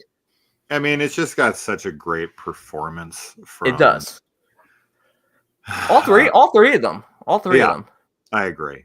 But yeah, Sophie Thatcher really made a fucking dude. Amazing. I love her. She's adorable, and she's just so good in everything. Yes. Yeah. Well, I mean, the Boogeyman's not great, but she's good in it. Exactly. That's what I was gonna say. It's like she's become one of those actresses where you just enjoy seeing her in a movie, even if you don't particularly love the movie. Yeah, Companion was great. Yeah, that's my only new watch so far this year, and I thought it was terrific. Yeah. Y2K. I'd say this is a fail for them. I have not seen a lot of love for it. I haven't seen it yet, but yeah, probably more of a fail, definitely. I did not. I was whatever on it. It feels more like it should have been more of a Blumhouse film than a A24. Kind of. I actually really enjoyed Opus. You haven't seen it because that's new. With what's her name from The Bear. The Bear? Yeah, I got to see that. It's interesting. I liked it a lot. Let's see. Death of a Unicorn. I'm pretty mixed on it. I think the audience is mostly mixed on it as well. Yeah, I haven't seen it yet, but again, I've noticed a lot of mixed reviews. I've tried to see Warfare in gay penises, not straight penises, not penises, but gay penises. I don't know what that's for, but is that coming up? Upcoming? Do you have a gay penis? Gay penises up here? I don't know. Friendship, I'm really looking forward. What are you talking about? Gay? Where was gay penises a movie? You don't see this on the screen right here? Who's Kroger? Kroger says gay penises. Oh, okay. I thought it was an. You know what? You're It like, was gay penises. Why no, did I miss because that? it popped up right under the upcoming. So I'm like, Oh, they did a okay. movie called Men, Dicks the Musical, and now Gay Penis. I thought it was an Oh, upcoming he's film. he's Kroger the grocery store, and their only comment is gay penises. Okay, that's something. So okay, I would say almost all of A24's films, for the most part, are well received. Honestly, that's less films than I thought they had. Yeah. Honestly. Oh, good thing that the predictive text doesn't say what I've really been looking for on here. List of gay penises. list of gay penises that I Gay penises in horror. All right, let's move on to Neon because that's like the main competition right now. Yeah. 2015. Oh, they don't even have anything before 2017. So wow, they're that new. Colossal, their first Colossal. film. Jesus Christ, that was so recent. The Anne Hathaway movie. Yep. Wow. The Bad Batch. That's the one with Jim Carrey, right, and Jason Momoa. And yeah. Isn't that? Yeah, that's that movie. Yeah. Colossal's fun. Anyway, we're not going to talk about anything that's not horror. Moving on. I, Tanya's great. Sorry, I had to say it. Revenge. Wait, was that Revenge? What's Revenge? Was that? Is this the? Yeah, I love this movie. Yeah, this is from. It's my favorite movie of hers. I know. I'm sorry. I know. That's okay. This is mostly well received for sure. Yeah. So big win for them there. Obviously, The Substance is her follow-up. Let's see, Assassination Nation. That was kind of like thriller-ish, but it wasn't horror enough. Man, bodied. No. Border, Apollo 11, Beach Bum, Amazing Grace. Beach Bum, isn't that a K? No, that's the McConaughey, right? I never saw that.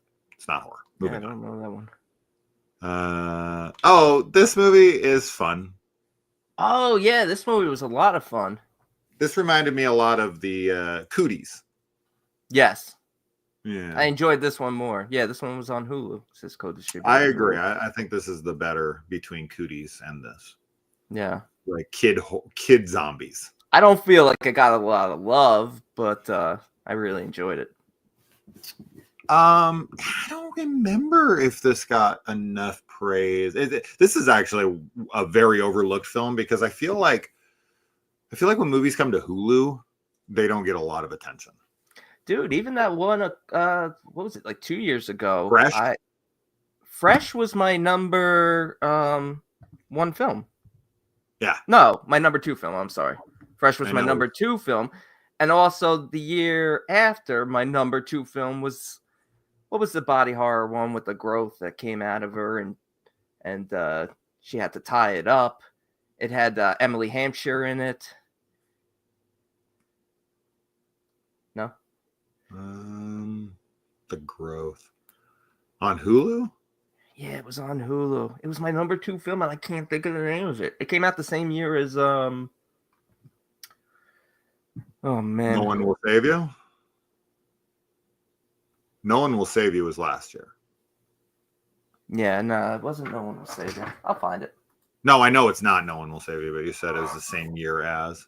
Oh, it was the same year as oh my god, I'm drawing such Hulu always has at least one or two huge hitters. Yeah. The Appendage.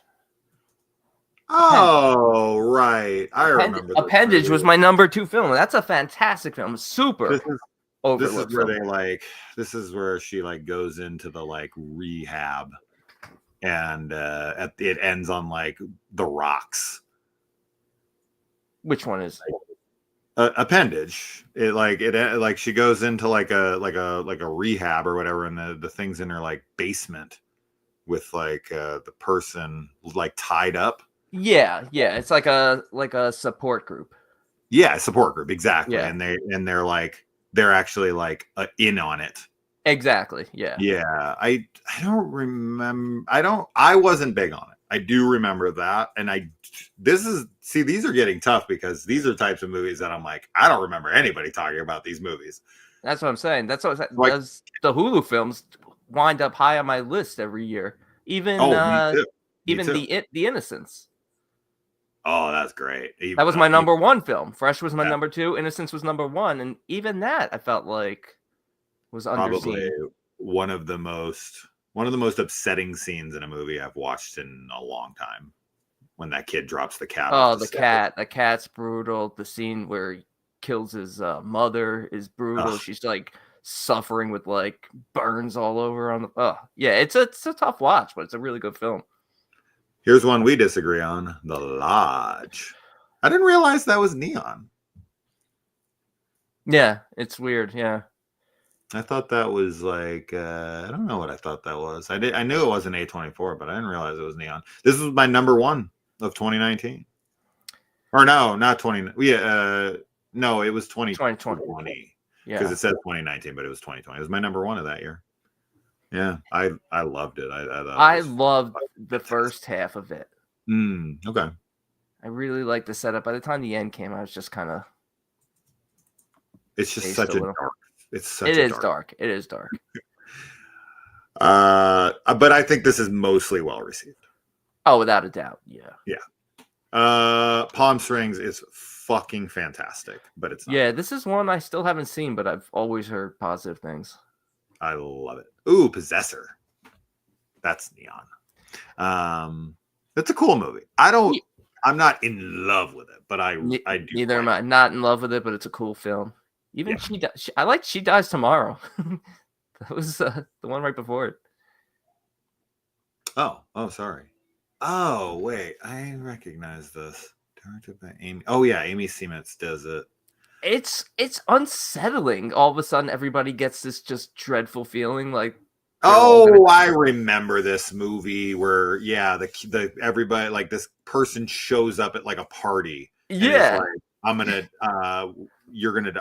die tomorrow, or you're gonna die tomorrow, or we're all gonna die tomorrow, or something like that. It spreads just this sort of like this dread of fear of that you're gonna die tomorrow, and it just like overtakes everyone. Yeah, it was not a well received film. I hated this movie. Most people hated it, but I kind of enjoyed it because it was unsettling. Looks like you and Jacob are lining up more than you thought. Jacob knows what's up. Rewatch Maxine, Jacob. Yeah, there you go. Bad Hair. I remember this one, but it's not well received. I know that for sure. Yeah, so we'll just skip over that. So that's a loss. The Possessor, I'd say, was a win. Yeah, Possessor was definitely a win. She Dies Tomorrow, I'm going to say, is a loss. Yeah. In the Earth is a loss. This is a boring ass movie. Oh man, this is a Ben Wheatley film. Yeah, that was weird. I was not a huge fan of that one. Yeah, Memories of a Murder is excellent, but that's Bong Joon-ho. He just has a fantastic filmography, but that's an old film. Pig I never saw, but it's not horror. So let's move on. I'll tell you what, New Order. Can you just go back to New Order real quick? Oh yeah, sorry. Where? Oh, no, okay. It was right before Pig. This film is fucked up. I saw this film. Also, I think I saw it on Hulu. Okay, I don't know. It's really messed up. It's really messed up. It's not really hard, you read it's dystopian, but I don't really feel like it's horror, but it's horrific. Now here's a movie that I know that you guys love. Titane. I really think how it's pronounced. And I've heard people say Titane, Titan. Yeah. I don't know. I really enjoyed it. I find it very bizarre. Oh, it is very bizarre. That Dave is constantly talking about believability and how could this happen and this and that, but he loves a movie where a girl fucks a car and gets pregnant by it. I every time he brings up these like, how could that fucking happen? This is the dumbest premise of all time, but he fucking blows Titane. It literally like breaks my brain. Yeah. Fair. Yeah, I didn't don't remember Dave blowing this as much as I remember Christian and Watson, because they were the ones who both like had this as like their number 1 or 2 films. Oh, you for guys the all year. loved it. You guys all loved it. Yeah, no, I enjoyed it. It definitely it was unique. It was stylish. It was violent, but odd. Yeah, for sure. Is it on the positive or negative side of the general audience? That's a good question. Yeah, that's fair. Like, because I guess my circle for this is so small within our podcast that just from my initial view, it seemed more positive, but I mean, it won the Palme d'Or. I mean, I think that's a pretty yeah, that's true. that it was well. Yeah, received. I mean, look at that list of awards. Yeah, Those are legit nominations. Right, we'll go with positive then. I mean, with all Yeah. of this shit. Even though in the horror community, I've seen a lot of mix. This is kind of like Climax in that regard of like, Yeah, people either love it or they hate it. I really like the performance from the lead girl. That Yeah. I do remember. She really like brings a physicality to it. That Agreed. you know that yeah, she's very good. First wave, Flea. What the hell is Flea? Hell is that? I have no idea. Look how many awards it fucking got. Yeah, that's what I'm asking. Like, Christ. what the hell? Jesus Christ. This might be the hidden gem of the last decade. Holy fucking hell. What in the fuck is this Flea? Never even heard of it. It's like a everything. Crimes of the Future. Not a fan. It was nominated for the Palme d'Or. You liked this one. I enjoyed it. It made my year-end list, but again, like I if you think this asked is- me how it was received, I would say overwhelmingly it was a Negative. fail. Yeah. I agree. And now Neon's having a lot of fails thus far. Yeah. Triangle of Sadness. I like Triangle of Sadness. Infinity Pool. I'm a big fan. I would say it's pretty split. Maybe on the side of positive, but shit, maybe on the side of not. Really? It's Yeah, pretty. I enjoyed it. I'm sort of like not as high as other people I've heard. Maybe it's just I know because you're my close group seems Yeah. to overwhelmingly love and blow this film. Again, it comes into that Titan or Titan, whatever we say, where just the group I'm in seem to overwhelmingly love this film. So I'm not sure about the overall mass, but I would give it a pass. You think? Oh, so you think no? You think it's not a win? I think it is a win. No, Okay, I give you it. give it a pass. It Okay. passes. Yeah. Got it. I agree. I agree. I think it's mostly liked. Ennie's Men is one of the most boring films I've ever watched in my life. I wanted to see it, and then everyone kept saying the exact same thing you are, and I was just like, you know what? Everybody can't be wrong. It's just, yeah, I know that's a big loss. Yeah. Oh wow, is it? Oh, this is a re-release. I thought this Yeah. was the remake. Fantastic film, not of Yeah. course in the last 10 years. Okay, Anatomy of so a Fall, not loved a it, horror movie, loved it. not a horror movie. Anatomy. Yeah. Yeah, it's good. Like Chimera, Origin, Ferrari, Immaculate. Is that? Yeah, okay. I'm a big fan. You were a big Huge. fan. Yeah, loved it. This was a huge win for them. Handling the Undead was a cool film. I didn't love it, but it has some of the best like kind of zombie visuals I've seen in a little while. Dude, to me, it was one of the more underrated films or overlooked from last year. It didn't Yeah. make my year-end list, and I know it's Yeah. crazy considering it's a top 25 or 24 films. Yeah. 24. And but it was like that next film. It was one of the Yeah. rewatches I did because I rewatch all my films that I'm going to put on my list to really try to get my decisive order. And Handling the Undead, I rewatched. I really enjoyed it, and I agree with you on the look of the zombies. Very, very unsettling, particularly the zombie child. Yeah, that I comes agree. I was back. going to say it reminded me a decent amount of the dead kid at the table in Terrified. Oh yeah, yeah. Just like if that came to life. Dude, Terrified is terrifying. 100%. One of the scariest movies I've ever Yep. watched in my life. Longlegs, big win. Although I think a lot of people were disappointed, but I would still give the edge to it was mostly well received. But man, there's a lot of people who were disappointed with this. It's so weird because it turned out to be nothing what I was expecting.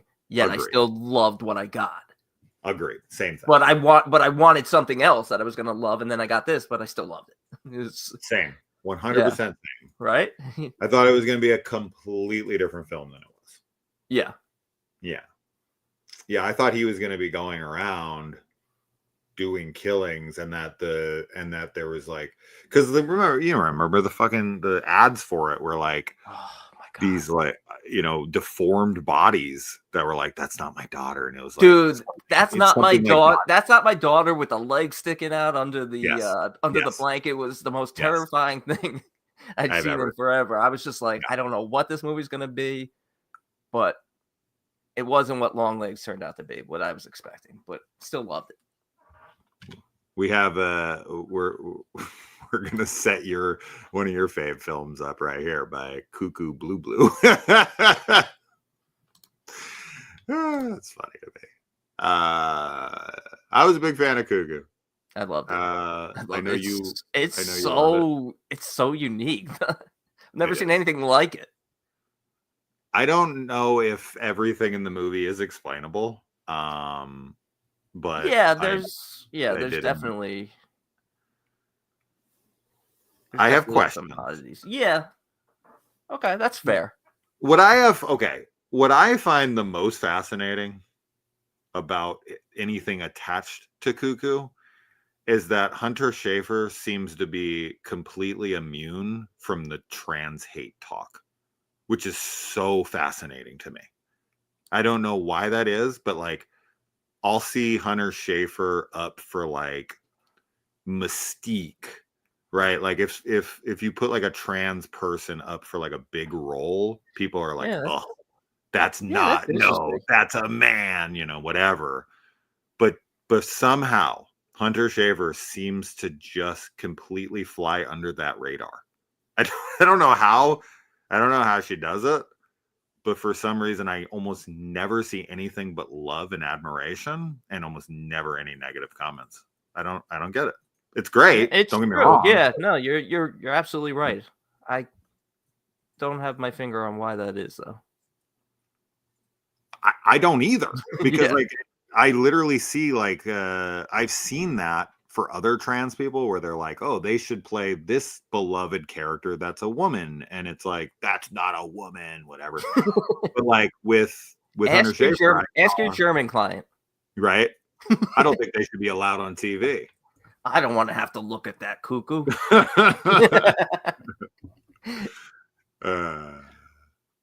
Mr. Boone thinks it's because they look very passably a woman. I actually think there is a lot of credibility to that. That's one of those like you don't want to say it out loud because you don't want to sound a certain Yeah, way. you know what? At least in Cuckoo, for the most part, it's like, she was born a male. She's a female now, but she's tomboyish, so she's still kind of a boy. Yeah. So I don't know. I think. Oh, hey man, mine. Yeah, I don't know. Oh, you think that if she gets cast in the Star Wars MC, maybe. I don't know, because as I said, I see her as fan casted for Mystique, which I actually think would be perfect casting. And I see nothing but love. They're like, yeah, absolutely, that's great casting. So it's weird. I don't know. Anyway, all right, Honora, no, See the Sacred Figs is very good, but Honora, the end. Ooh, okay, so now we're into the new ones. You have not seen Presence. You haven't seen Monkey yet. I haven't seen the monkey yet, Oh wow! and I'm And definitely then Hell of a Summer. I'm definitely skipping Um, Hell of a Summer. I'm gonna say Presence was a. What do you think? What do you think the most? I don't know. I'm thinking it's a fail. You think it's a fail? Yeah, I'm kind of leaning. The Monkey's a win. The monkey's Hell of a definitely. Summer is a loss. Yep. In Presence, I'm very 50-50 on. I still want to see Presence, and I'm definitely going to watch The Monkey. I want to see both of those. But, I mean, just your review of Hell of a Summer was just like, all right. No need Hell to of a see that. Summer is the hell of a bummer. For Hell of a bummer.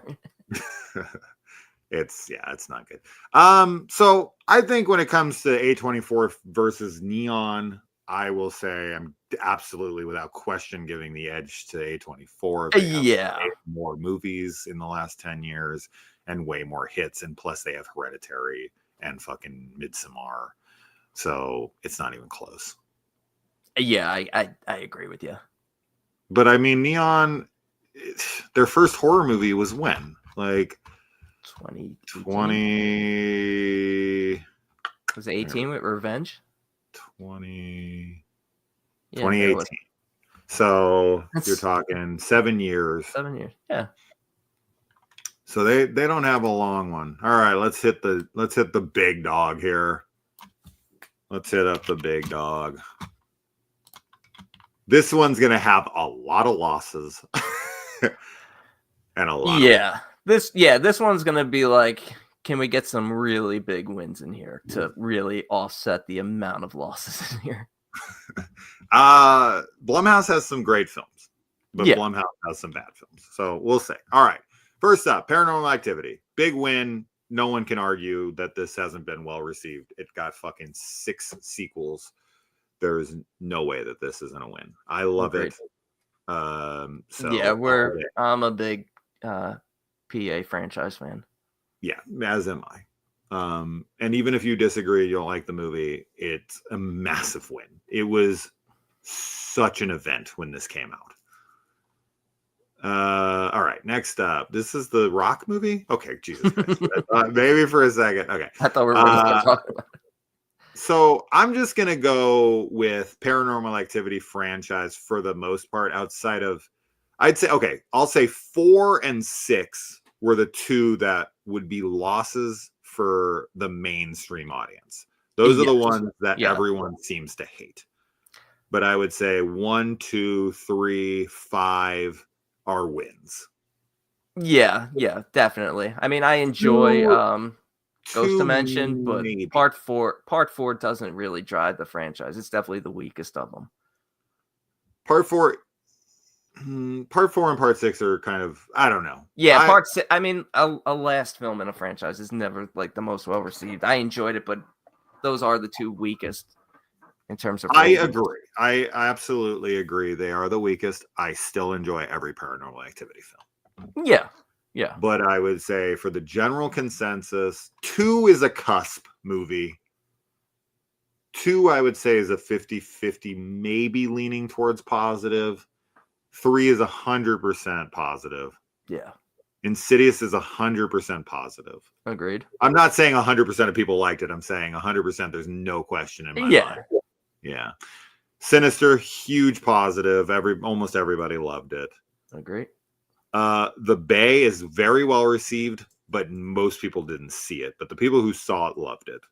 Yeah, probably one of the best mockumentary films. 100%. Dark Skies, I'm a huge fan of. I would say, I don't know if I've seen this. Oh, it's really good. It's PG-13, but it's about aliens. It plays out like a haunted house film, but the house is haunted by aliens, basically. Okay. It's good.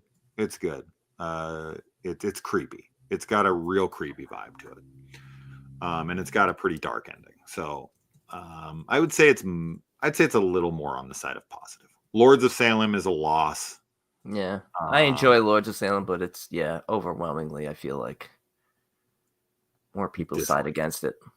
I'm honestly shocked that this is Blumhouse. I had no idea this was Blumhouse. Yeah, me either. Like, what? The Lords of Salem is a Blumhouse movie? Does that sound right to you? It doesn't, but it's on the list, so we're going with it. Okay. That's a loss for sure. The Purge it's a win. I mean, it sparked a 5 fucking film series and a 2-season show. It's a huge, huge win. Insidious 2 is mostly well received. Marked Ones is mostly well received. Oculus was very well received. 13 Sins is a movie that, like, almost no one saw. It's a remake of a movie called 13 Game of Death. I actually loved it until the last minute or two, and that annoyed me. But everything else in the movie is good. But I can't really say it was well received. Yeah. Did you see it? I think I saw the other one. You saw I think it's Was that a? it's not Dimension? Thai. It's Asian. It's a Dimension Extreme. It is. I think I saw the Dimension Extreme one. It has like somebody in like a wheelchair with like a bag over their head, or like maybe like a full. Yes. Yeah. I like that movie a lot. Not Safe for Work. This is oh, sorry, that's not the movie I thought it was. I thought that was the time travel movie. What's that movie called? Safety Not Guaranteed. Yeah, thank you. The one that got him That's a good movie. Purge Anarchy, I'd say, is a win. Mockingbird, that's right, that is them. You don't like this. I'd say this was not well received. I liked everything about it until the reveal. I can't make it make sense. Yeah. Well, we can talk about that another. We'll text about it. I think I think I can answer most everything. Mercy. Mercy was not good. Oh yeah, that was with what's his name, Carl from. Yeah. Oh, terrible. Ugly, ugly looking movie. That's the one thing I remember. It's a very unattractive looking film. That's Whiplash is fantastic. We shouldn't have to look at that. 100. Imagine if Mercy had a fucking midget. Mercy midget. Lord midget have mercy. Lord have mercy. Fucking have mercy. Name that show. Do you know what that's from? Have Mercy. Full House. Yeah, there we go. Of course I know Full House. I grew up on Full House. Did you watch Fuller House? I loved Fuller House. I did too. I fucking loved Fuller House. I wish he would still be doing it right now. I love fucking what's his name? Fucking why am I blanking on his name right now? He's the reason I love the show. Fucking like basically Ricky Ricardo. What's his he was really oh my fucking God, what was his charismatic name? and funny as hell.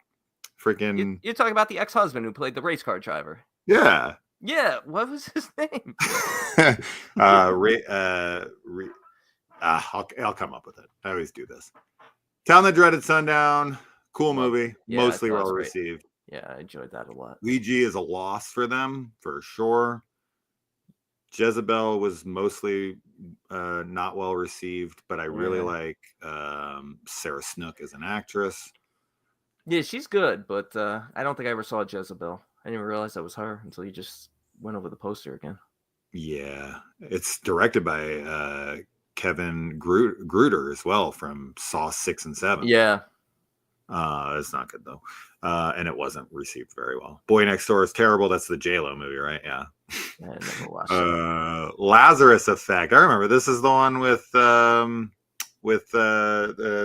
Jennifer Carpenter from Dexter, right?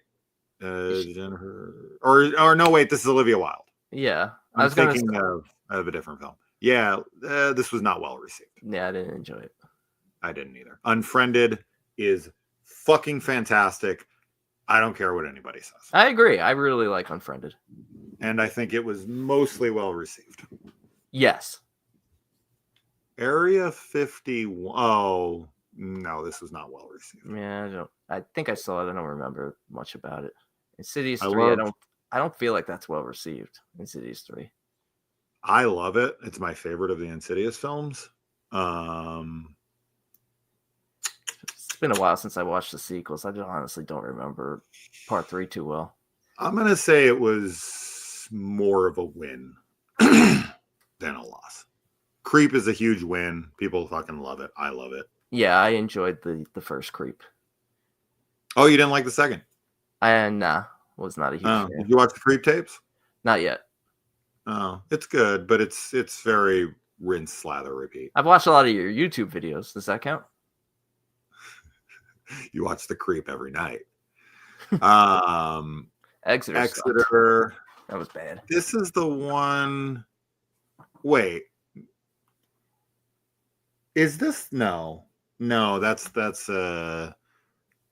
What's what's that movie called by is it Alexander Aja, where the person's like collecting rooms from haunted houses and making this like super haunted house out of, like, they literally take the rooms that are haunted and move them over to like a mansion and turn it in, like they take the room and they attach it so it can be like the most haunted house ever.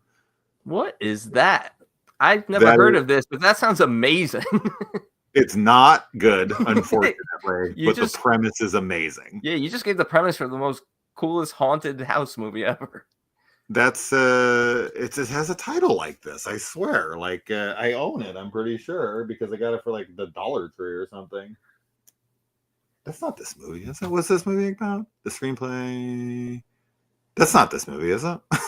I don't think so. I don't remember it well, but I just remember not liking it. After showing the heroin, blah, blah, blah, these documents, abuse, this and that. No, that's definitely not that. No, that's not the movie. That's not the movie. Right. I don't remember. I'm gonna find it. But anyway, I'm gonna say no because I don't remember. This was horribly received. This is maybe one of the most hated films when it came out. Yeah, imaginable. I don't even know if I saw the second one because I was like, I did. It was terrible. Is it bad? Okay. The Gift is more of a thriller. Sinister 2 was not well received at all. The Visit is fucking fantastic. Yes, one of my favorite found footage films ever. Very well received. The Green Inferno was not well received, but I enjoy it. Yeah, it's very divisive, but I enjoyed it. The Gift is their best. Whose? Joel Edgerton's? The Gift. When I think of The Gift, I think of Sam Raimi's The Gift. Yeah, with Cate Blanchett, Keanu Reeves, freaking every Katie Holmes, freaking Giovanni Ribisi. Like the list goes on. That movie has a stacked cast. Okay, Paranormal. We already talked about that. Visions. Oh, isn't this? Oh, okay. This the one with Isla Fisher and Anson Mount. Yeah, Isla Fisher. That's what I thought. Okay, yeah. I saw this. It's not good, and it wasn't well received. Curve? Oh, yeah. If I don't remember them, she ain't dancing no more. The Veil, not that Veil. I'm thinking of the Veil. More recent Veil movie. Yeah, there's a lot of fails in a row here. This is a huge fail. I watched this for the first time recently. Holy hell. I'm not a snob about watching American remakes, but I have no desire to ever watch this. It's so bad. My kids are back. Terrible film. Okay. Hush, very well received. Fantastic film. Yes. The Darkness, not well received at all. No. That's his follow-up to the Wolf Creek movies, which is such a shame. Yeah. He also did Rogue, which is also a really cool. He does Rogue was the alligator film. Yeah, he does animals really well. Yeah. But man, The Darkness is bad. Yeah, it is. Election Year was mostly well received. Yeah, they're very divided, but I feel like overall, Viral's a pretty cool film, actually. This is actually Henry Joost, Ariel, and Christopher Landon. This are all the guys that made Paranormal Activity 3 and 4. Yeah, it's got Machine Gun Kelly in it. I remember watching it, and I was like, "Is that Machine Gun Kelly?" First time I saw Machine Gun Kelly in a film was in Bird Box. Bird Box, that movie's bad. Was it Bird Box or the other one that's just like Bird Box? What's the other one that's just like Bird Box that came out around the same time? It wasn't their eyes, it was their ears. It was like the exact same thing, but you couldn't hear them. Otterbox? Otterbox. No, it doesn't matter. I know what you're talking about. I just can't remember. It's fine. I'm pretty sure it was him in that. Viral. I don't remember it. What is this again? Horror film directed by Sophia. Film was released. What's it about?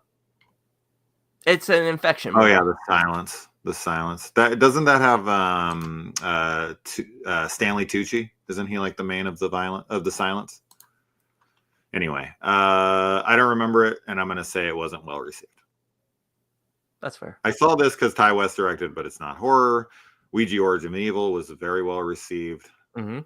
Probably one of the biggest like Turnarounds from the steps up original of quality from sequel ever.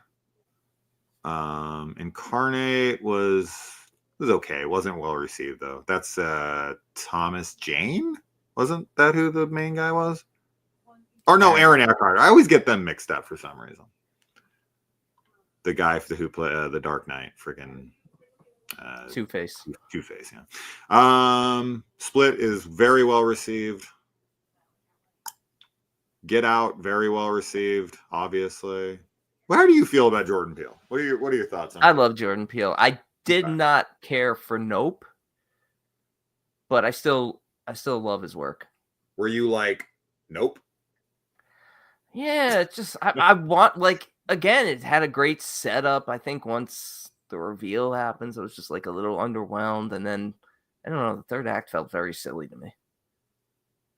Yeah. When I saw it, I was like, nope. And then all of us went and we Get Out. I was trying to make it all work and I couldn't do it. I was trying to make it all work and I couldn't do it. I was like, look, we got to get out, all of us, because nope. No, I'm just, every one of his films are about the same for me. Like, I'm like a 7.5, somewhere in that area. Like, I'm always like, I enjoy these movies. I would not rate them super high. I dig a lot of the concepts. Yeah. But for some reason, nothing. It's because I'm racist. I know. Yeah. I mean, I don't think they should be allowed on TV. Yeah, we shouldn't have to look at them.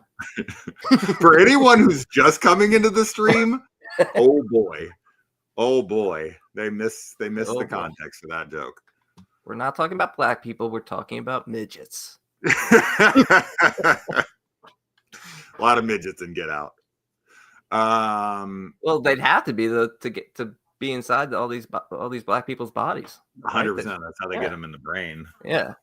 Jump in. They're very tiny. It's like the little guy in Men in Black inside the fucking lurch. Belko Experiment was fun. I'd say it was mostly well received. Yeah. Slightly more. No. Move on. Get out of here. All right. Birth of the Dragon. Love Happy Death Day. Pretty well received. Yeah. Creep 2 is well received. Here's a movie that gets a lot of it. It is by far the best Amityville film in the last 10 years, without question. I haven't seen it. A decent film. I haven't seen it, but I do like Bella Thorne. It's fucking the director of Maniac, the Maniac remake. Yeah, which is arguably my favorite horror remake. Well, the Thing, I guess the Thing definitely counts. Yeah, I forgot about that, but yeah, of the modern era. Yeah. From the 2020 or the 2000s. Yeah. Maniac. Yeah, Maniac is probably the best remake. Amityville was not well received, of course. I don't even know if I even heard of this fucking movie. Last Key was not very well received. The fifth one was 100% not received. Never watched the fifth one because of it's not good. Yeah. It's not. Truth or Dare obviously was like probably everyone's favorite film ever. No, I actually like Truth or Dare, but I know it was not well received. Yeah, it wasn't. It's not terrible by any means, but I think the face distortion thing is silly, but I think the rest of the film is totally watchable. Stephanie? That's a little girl? Isn't that? Yeah, that's what I thought. Yes. Yeah. Not well received. No. Family Blood. I don't even. Oh, Vanessa Shaw. Is this the one where she's like kidnapping people? No, that's something more recent where she's like her kids. No, what was that movie? Fuck, we keep doing that. Delirium. Oh, I remember this with Topher Grace, where he's like stuck in a house. He's I don't think he's on. Is he on house arrest? He like gets out of a mental institution. It has Callan Mulvey in it. That's what I remember. That's why I watched it because I really like him as an actor. It's okay. It was not well received though. This movie's fantastic and was Upgrade's very great. well received. First Purge was it was okay. Like it was sort of well received. Dark Web was not very well received. Halloween was mostly well received. Of course, you fanboys. You love you. Halloween. Well, we're coming up on some that I'm not going to be able to say that about. We'll see. Even if I love them. Cam was not well received. Yeah. That's actually There's the distorted faces you don't like. That's the chick from You season 5. Do you watch You? You know what? I don't, and I was actually going to, and I've heard such poor reviews of season 5 that now it's like kind of. Oh, it's putting you off. Like yeah. Okay. I like season 5. I don't understand what more people wanted from it. Glass was I like Glass, but I honestly think this might be more on the negative side. Yeah, I don't feel like Glass was well received. I think one of the big critiques from most people is that there was this big setup for like a fight downtown or something, and then it just took place right outside. That was like a big critique I saw of the film, and I was like, that's kind of like the whole point of it. But regardless, it's got Anya in it, so it was a good one for me. We got some love for Cam here. I don't think it was well received. I reviewed it on the podcast back in the day. I do remember that. Happy Death Day to You. I would say it was pretty split. Yeah, we are getting another one though, so I know. I was excited when they. So that's got to probably edge it slightly positive. That's true. Us was mostly well received. Mercy Black. I recognize the title. It looks like is that a scarecrow? What the fuck is that? I can't tell. I don't know if I saw Mercy Black. Did you see Mercy Black? Looks like Spider-Man. Spider-Man's head. Spider-Man? Hey, go away. Where is it? Oh yeah, it does. It's Spider-Man, dude. It's like Venom. You see, right? Yeah. Yeah. What's Thriller? Thriller. No. Nah, I don't know how it was received. I was not a fan of this. I wasn't a fan either. I'll say it was more on the side of dislike. Don't Let Go. Oh, this is like this is very similar to like Frequency. Oh, okay. Where she's getting like phone calls from her dad who's dead. So a black frequency? Yes. Dark Frequency. Dark Frequency. Honey, I'll be back with the milk soon. I'm sorry. Oh, this is a good one. Bloodline was very good. He was great Yeah. with Sean William Scott. Yeah, you know what this kind of reminds me of is another movie that has like almost like a comedic actor that was really good that a lot of people overlooked. That has a really good cast is the Ryan Reynolds one. Voices. Voices, yeah, that's a cool one. That's a good film too. That's more of a comedic version of this.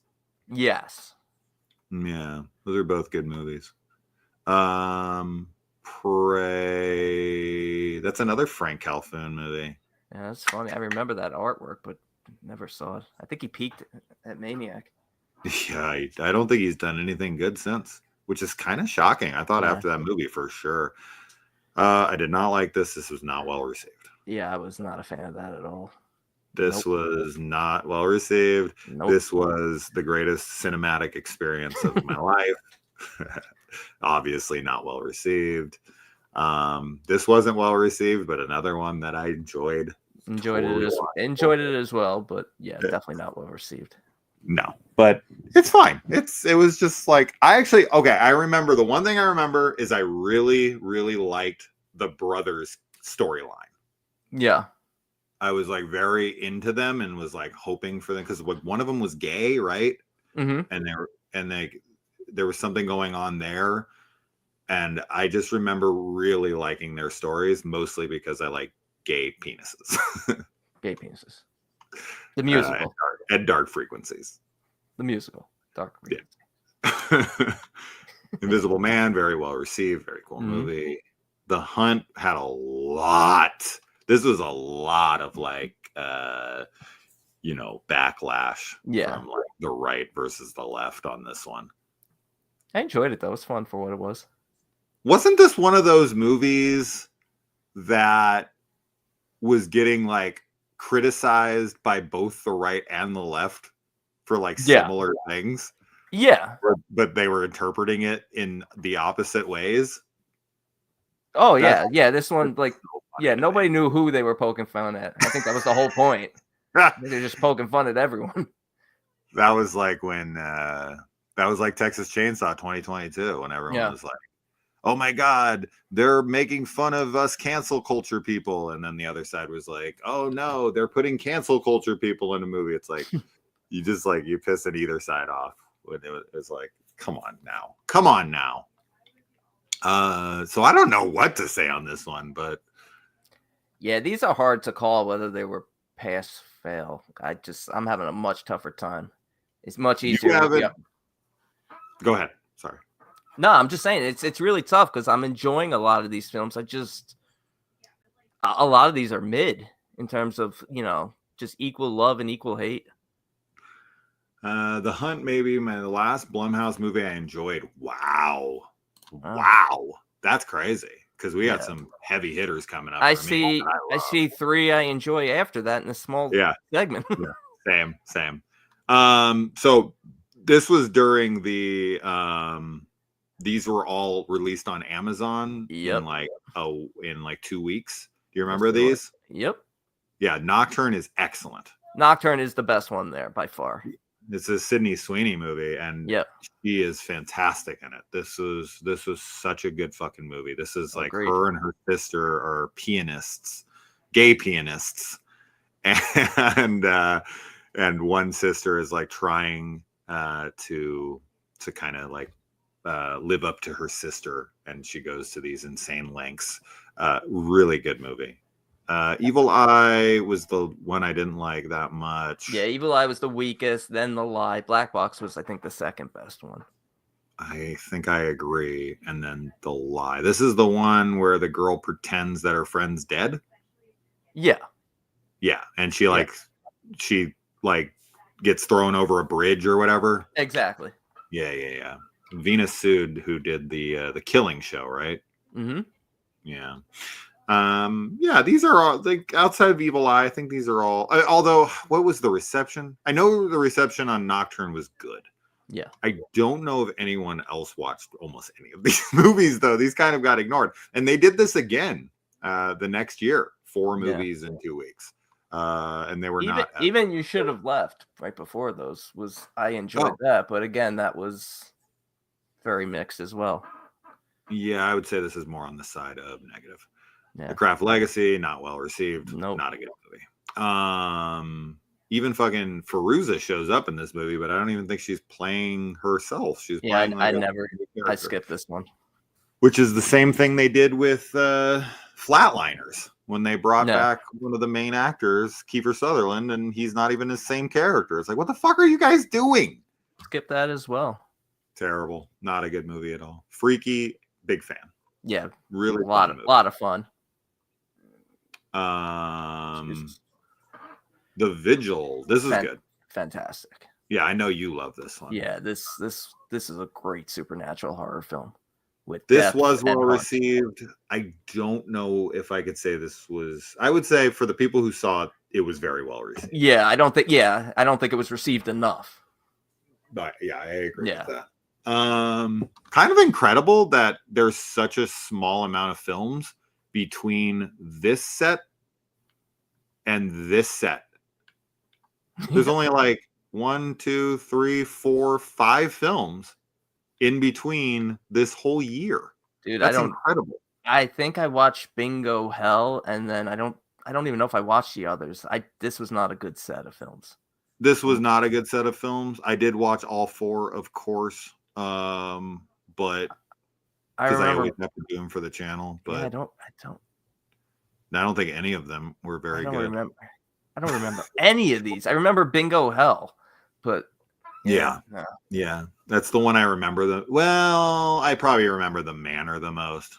It's one of those like a woman in a retirement. Oh community. yes, I did see that one. It's almost like it reminded me a lot of the Twilight Zone segment, "Kick the Can." Yes. Mm-hmm.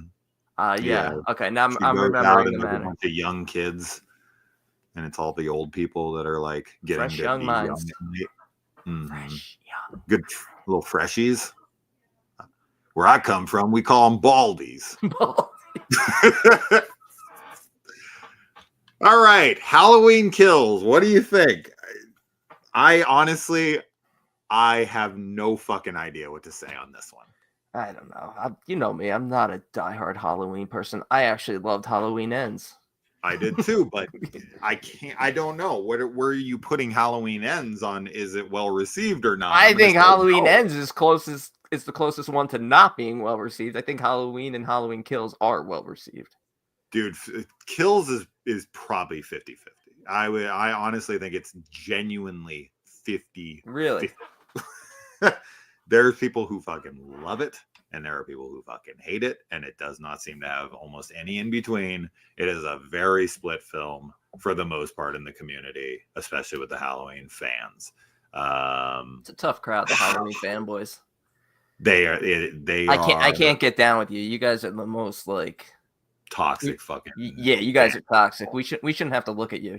You guys should have your own special. Shouldn't be allowed on TV. I'm with you on that one. I think I would say I don't know what the most toxic fandom is, but Halloween fanboys are definitely in contention. In terms of horror franchise fandom, I think Halloween are definitely the most toxic. Oh, without question. Because there's Nightmare fanboys are closeted because they know there's only like 3 good films. Or 3 films that you're only allowed to admit that you like. And I don't know, Friday fanboys are odd. Like, and one of them they admit they hate the films even though they're fanboys. They're like, yeah, they're pieces of shit and I love them. Yeah, and you got to respect that. Yeah. Oh, hey, look at this.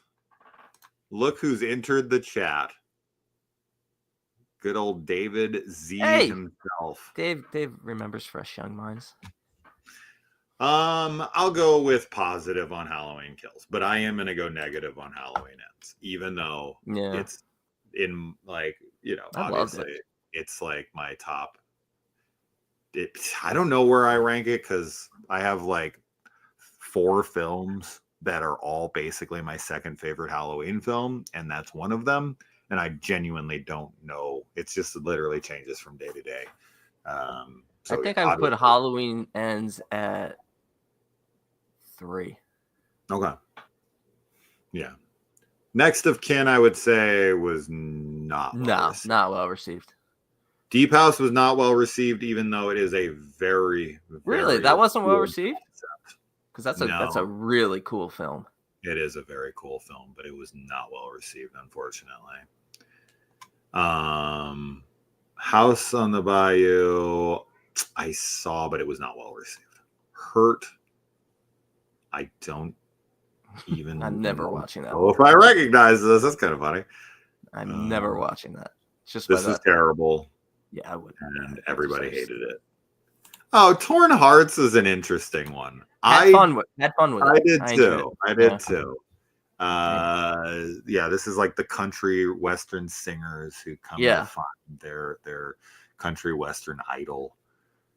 What is it? It ends up in the end, she's like stealing their songs, Or there's what the fuck is it? I know. I remember it ends in like the recording studio. and they Yeah, get, well like, then the friends turn against each other at the end. They're trying to kill each other, and I can't remember what the reveal is. Like, is it that it's not supernatural, is it? No.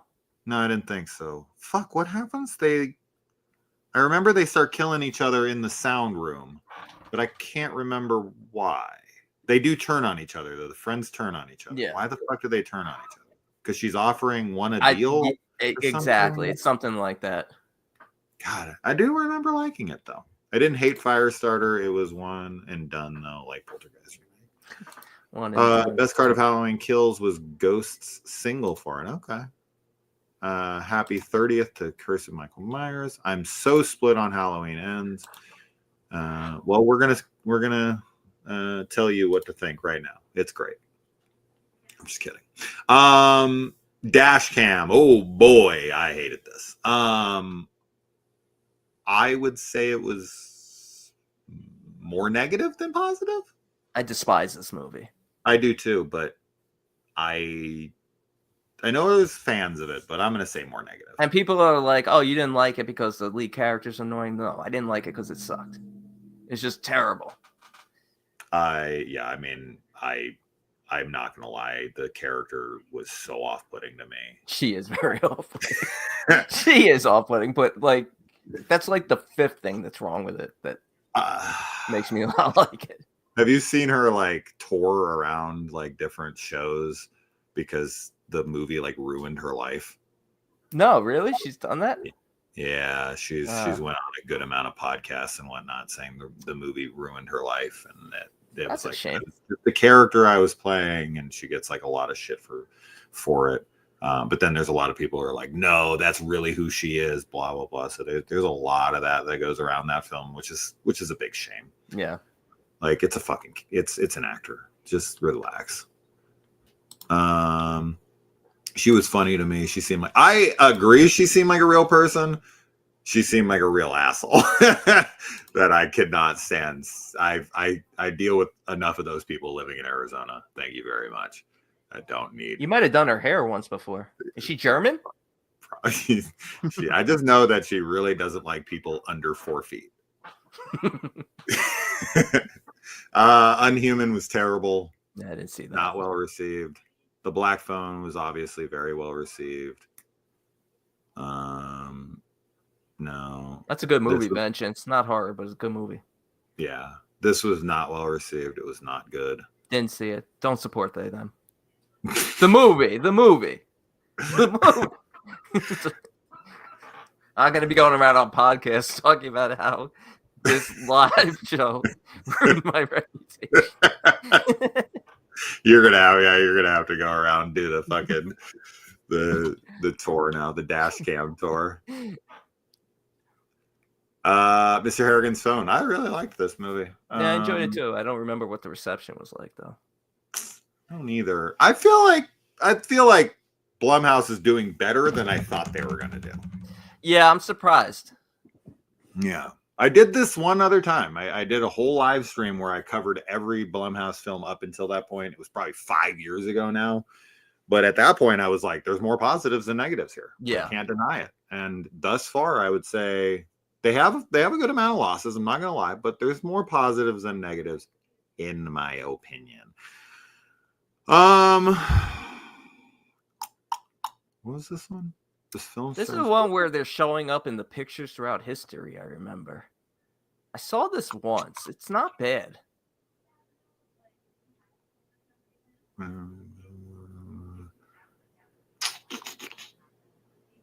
I have no doubt that if I go to my channel, I'll have watched this and have a review for it. But it's not ringing a bell currently. I thought for a second it was just one movie where the person's like appearing in the pictures, but he does appear in pictures in this. Don't think that's this movie. Although it's 2022. It's definitely this. That's pretty recent. That's the whole point. Like this character's like, that's not the one where she's having like the affair with the like maintenance guy. That's a different film, I think, from the one I'm thinking of. The Visitor. Let's see. Halloween. The Visitors. No, I did not review this, so I don't think I saw it. That makes sense because it did not ring any bells at all. Halloween Ends. I fucking adore it. I love it, but I am gonna have to say it was not well received, to say the least. This is a movie that I feel like has ended marriages. Yeah. Like Halloween ends friendships. That's what this movie should be called. Halloween ends everything. Halloween ends friendships. Halloween ends relationships, marriages. Man, people have the amount of fights I've seen over this film is crazy. It's definitely a top 3 most divisive films of the last like 10 years. Yeah, that's crazy. The fucking hatred for this film and the way that people talk about it and the way they go after anyone who enjoyed it is wild. Run, Sweetheart, Run. Not well received. No. Not a very good movie. This is a very good film, but whether people liked it, it's a hard watch. Yeah, it is. Because I'm like, man, I just agree with these people so much, but I can't tell people. Dude, and she's so evil at that, however you say it, Olivia Lucardi, the one from It Follows. Oh, yeah, I love her. I think she's great. She's so evil in this. But she is so fucking evil. Yeah, this is a rough watch, dude. This is another one take movie. What is that supposed to be? Is that like, what is that cover art though? The clouds? Yeah. Is that what that is? I don't know what like the symbolism of her being clouds. I don't know. Yeah, she is good in Candyland. Yeah, she's great in everything. Channel Zero, Butcher's Block. She's great. I love her as an actress. Nanny? Oh, yes. That was not well received. Megan was mostly well received. Not a fan of Megan, but yeah, well received. Sick was not well received. Isn't Dave the one that likes Sick? Yeah, I think we all enjoyed Sick to a certain degree, but yeah, not a super. I'd say this is a loss for them. Mm-hmm. I personally hated it, but I remember seeing mostly negative. Unless I'm wrong, what do you think? No, I would consider it a loss. I liked this as well, but mostly it was not liked. That was a cool film, but yeah, not a. This was not well received, and it's not very good. This is the girl who like loses her glasses, and she has to. Oh, the boyfriend's trying to kill her. Yeah, and this like girl in like a convenience store is like trying to guide her. Yeah, I remember that. Which reminds me a lot of that other movie where the girl calls in and she's blind. Yeah, where she's like a skier. She's like a skier. She's at the house. She's at the house and the people break in. Yeah, that was a good film. I like that film. Yeah, I did too. Much better than this movie. This was terrible and horribly received. The Passenger, this is Blumhouse? Wait, what? This is Blumhouse? This might be one of their better films. I had no idea. This is like Lords of Salem for me. This is like, huh? Yeah, these next two films are top notch from them. Passenger is great. Very well received. Totally Killer is mostly well received. Love it. Yeah, I really enjoy it as well. Very similar to Freaky and a fuck ton better than Time Cut. Never watched Time Cut because it looked like a ripoff of this. It is. Exorcist Believer, I mean, obviously was not well received. I don't even need to talk about it. I liked it, but that's okay. Five Nights at Freddy's, very well received from the people who went and saw it. Night Swim, not well received. Imaginary, not well received. Afraid, not well received. This is a lot of fucking they're in a row here. They're on a downward. They're on a sort of downward spiral. Look at this. 5 films, 4 of them are hated. Yeah. That's crazy. That's a lot of losses, and these are theater releases. These are big movies. These are not like Yeah. House of Spoils. That was like an Amazon movie. This is actually by far the best movie Yeah. of these four right here. I mean, I really enjoyed this. Did you see House of Spoils? I haven't seen it. No. You like it. It's good. It does. It's like a witch movie in Yeah. like a really unique, cool way that deals with like cooking, like The Bear kind of. It's very similar to The Bear in the way that it's presented, of like a chef that's like a high-end chef, but like I remember you recommending it to me. Yeah, she's taking from this garden out back because they're like growing crops on it, but it's like on cursed land, and she's like having to use like witches stuff to. It's pretty cool. It's Nice. pretty cool. I think I'll you'd check it dig out. Yeah. Yeah, see, we got some Halloween love here. Zach is like shocked, I think, in the comments that Halloween Ends was hated. He must have missed all of that somehow. I'd love to go to whatever world you're living in where Halloween Ends was not hated. I don't know how you missed that, but holy shit. I think, oh yeah, so okay, let's see. Speak No Evil was, I'd say, more positively received. Yeah. I think it was a positive. This was negative. Yeah, haven't watched it, but I loved. And I'm really looking forward to Woman in the Yard just because of how divisive it is. I think you'll like it. It's a very dark film. Yeah, I'm looking forward to it. And Drop looks like cheesy fun. I'm going to say with Blumhouse, I'm going to say they were actually doing really well until this last 2 years. And then they fell off a fucking cliff. Yeah, I'm surprised. It seems like a lot of the weaker films are of late, but it seems like they're catering to an audience that is supporting these films, if anything. Yeah. So they're continuing to make money, which is good. So, we'll get a gem mixed in there every now and then. All right, last one here, and then we'll call it, because these are the four we had on the thing. Yeah, I got about 10 minutes, and I got to head out. Okay, cool. So we can kind of burn through these pretty quick. Yeah. All right. Oh, these actually say horror. Look at that. Hey, I think everything with Shudder though is horror, so that's kind of unfair. Yeah, pretty much. That we get it here. Oh, this is the original programming. These are TV shows. Oh, okay. This has just got a trailer. Oh yeah, it breaks it down. Yeah, that's pretty cool. Okay, let's see. This is docuseries, reality, variety, co-produced, continuations, films. Okay, here we go. All right, Revenge. This was also part of A24. So you got a little crossover here. No, so it's part of Neon. Or Neon? Sorry, yeah. You're right. Yeah, that's interesting. So you get a little crossover here. Obviously, very well received. Satan's Slaves is a very cool movie. I don't know if... I'm mixed on some of these Indonesian films. I feel like Shudder films, a lot of them are well received, but I don't know about that one. Next up is Terrified, which might be my favorite Shudder film. I'm not sure. Well, I don't know. It's fucking fantastic. This is a 10 out of 10 for me. I think it's a perfect horror film. I think it's terrifying. I had the pleasure of interviewing Damien Rugna on the channel. Oh, nice. So yeah, that was right after he made Where Evil Lurks, or When Evil Lurks. Very, very. That's the film I couldn't mention earlier. I was trying to think. Oh, it came out the same year as what's that film? That was what I think. Where Evil Lurks. When Evil Lurks. When Evil.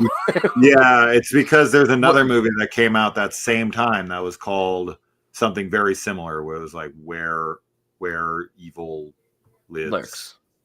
Something like that. It was like, fuck you. All right, The Witch in the Window, not very well received. I was not a big fan of it. Yeah, I like the filmmaker, but that's not one of my favorites of theirs. It was okay. Ranger, I did not like at all. Nope. Unfortunately, I was like so excited for it because I love punk rock and horror, and I thought it was going to be like a Green Room. Yeah, I like Chloe Levine, but that was not a good film. Detectives? I don't even know if I saw that. Gwen was okay. I don't remember much. Beelzebub? Is this the one? No. Wait. Is this the one that has like one of the greatest first 30 minutes of a movie I've watched, and then it just kind of falls apart from there? Where like kids are getting killed and there's like a school shooting and like it is brutal. I don't remember that. I don't remember It's a Shudder movie, so we'll see if it's in here. I don't remember this being very well received. No. This was boring as fuck. I never watched that. I did not watch this, weirdly. That's a great movie. Is it? Okay. It's not horror, but it's a great movie. Oh, okay. And I love her. Oh, this is the. Oh no, I'm thinking of Nina Forever, the one where they're fucking and the dead body of his ex-girlfriend keeps popping up. In Jessica Forever is one of the worst movies ever made. Okay, so Jessica Forever is out. Okay, The Room. Oh, this was an interesting one. It wasn't very well received, and I didn't love it, but it was okay. This is the one where they like go into the room and they're making wishes for their like kid to come back. Oh yeah, but if they try to take it outside the room, it doesn't come outside the house. It doesn't. You can't take anything that you wish for outside of the room. Yeah. Yeah, so they like wish for money, and then they try to walk it out of the room, and it like turns to nothing or whatever. Yeah, it was an interesting film. This was a pretty good film that did not get any reception or talked about at all. This was a zombie film that was like Native American, which was kind of unique. Not a lot of reception for these. A lot of people didn't watch these. This is that one with the kid, right? That's like evil. Z. Yeah, I think so. I loved this when it came out. I rewatched it and I actually came down on it. It was my number one of the year, if you could believe that. What? Okay. I remember enjoying it. I don't remember. I haven't rewatched it. But yeah, it was my number one of 2020, and I was blown away when I went back and rewatched it and was like, I don't even know if this would have made my top 10. That was probably the biggest flip I've had. Let's see.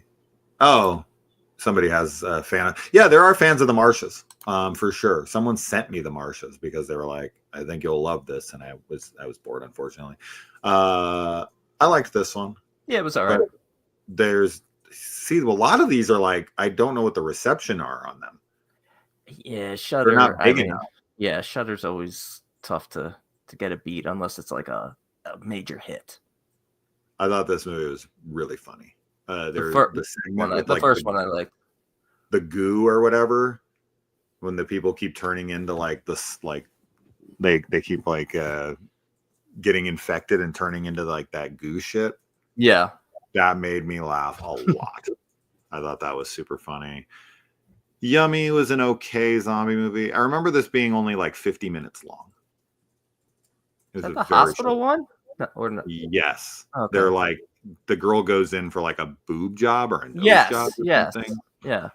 Yeah. I remember it being really short and it being fine. Yeah. Metamorphosis, I was a big fan of. Yeah, Metamorphosis was good. The Beach House was a pretty split film that I quite liked, but I know it had a lot of naysayers. I enjoyed it.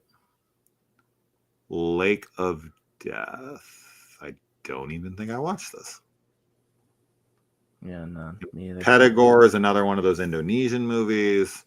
I'm very mixed on the Indonesian films. Yeah, I like this. Okay, it's a Joko Anwar film. He makes good things. Host was very well received. This is like what got him Dashcam. Yeah, and this is what everyone's like, oh, this is one of the scariest movies ever. Like, it's all over the internet. Well, this was the first like pandemic film, right? This is like made during the pandemic. It's good. It's fun. Yeah, it's good. It's another movie. It's only like 50 minutes long. Yeah. Random Acts of Violence. This is the comic book one with Jay Baruchel, right? Yeah. What did you think? I enjoyed it. I remember not being a big fan of it. I don't remember what the reception was. A lot of these I'm feeling, I hated this one. Yeah, I don't remember that one too well, but was that the gay couple? Yes. Yeah. I didn't like this one either. This seems like a movie you would like, though. It was okay. No. Oh, sorry. Hold on one sec. I'm just getting them. We're almost done.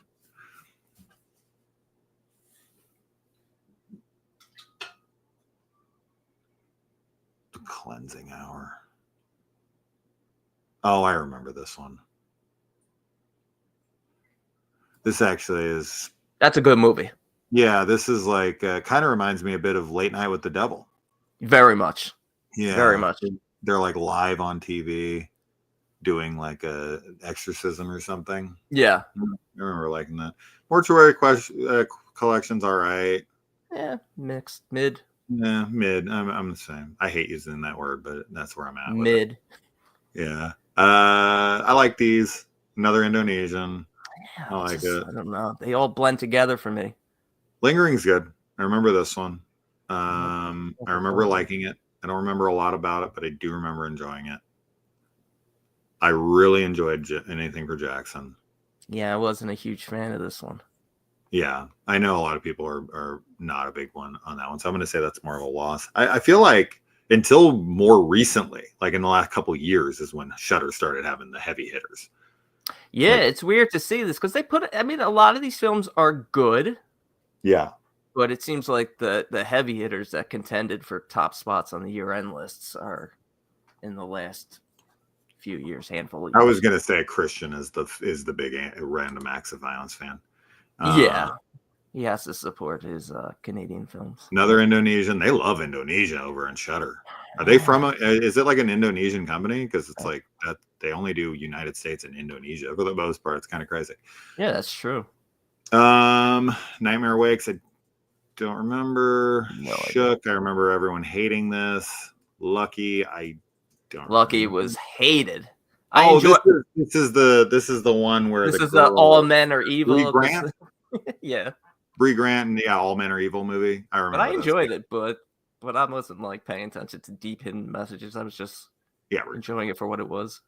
Stay out of the attic. Stay out of the fucking attic. The Killer Jeans movie. This was not fun, unfortunately. That is not for me.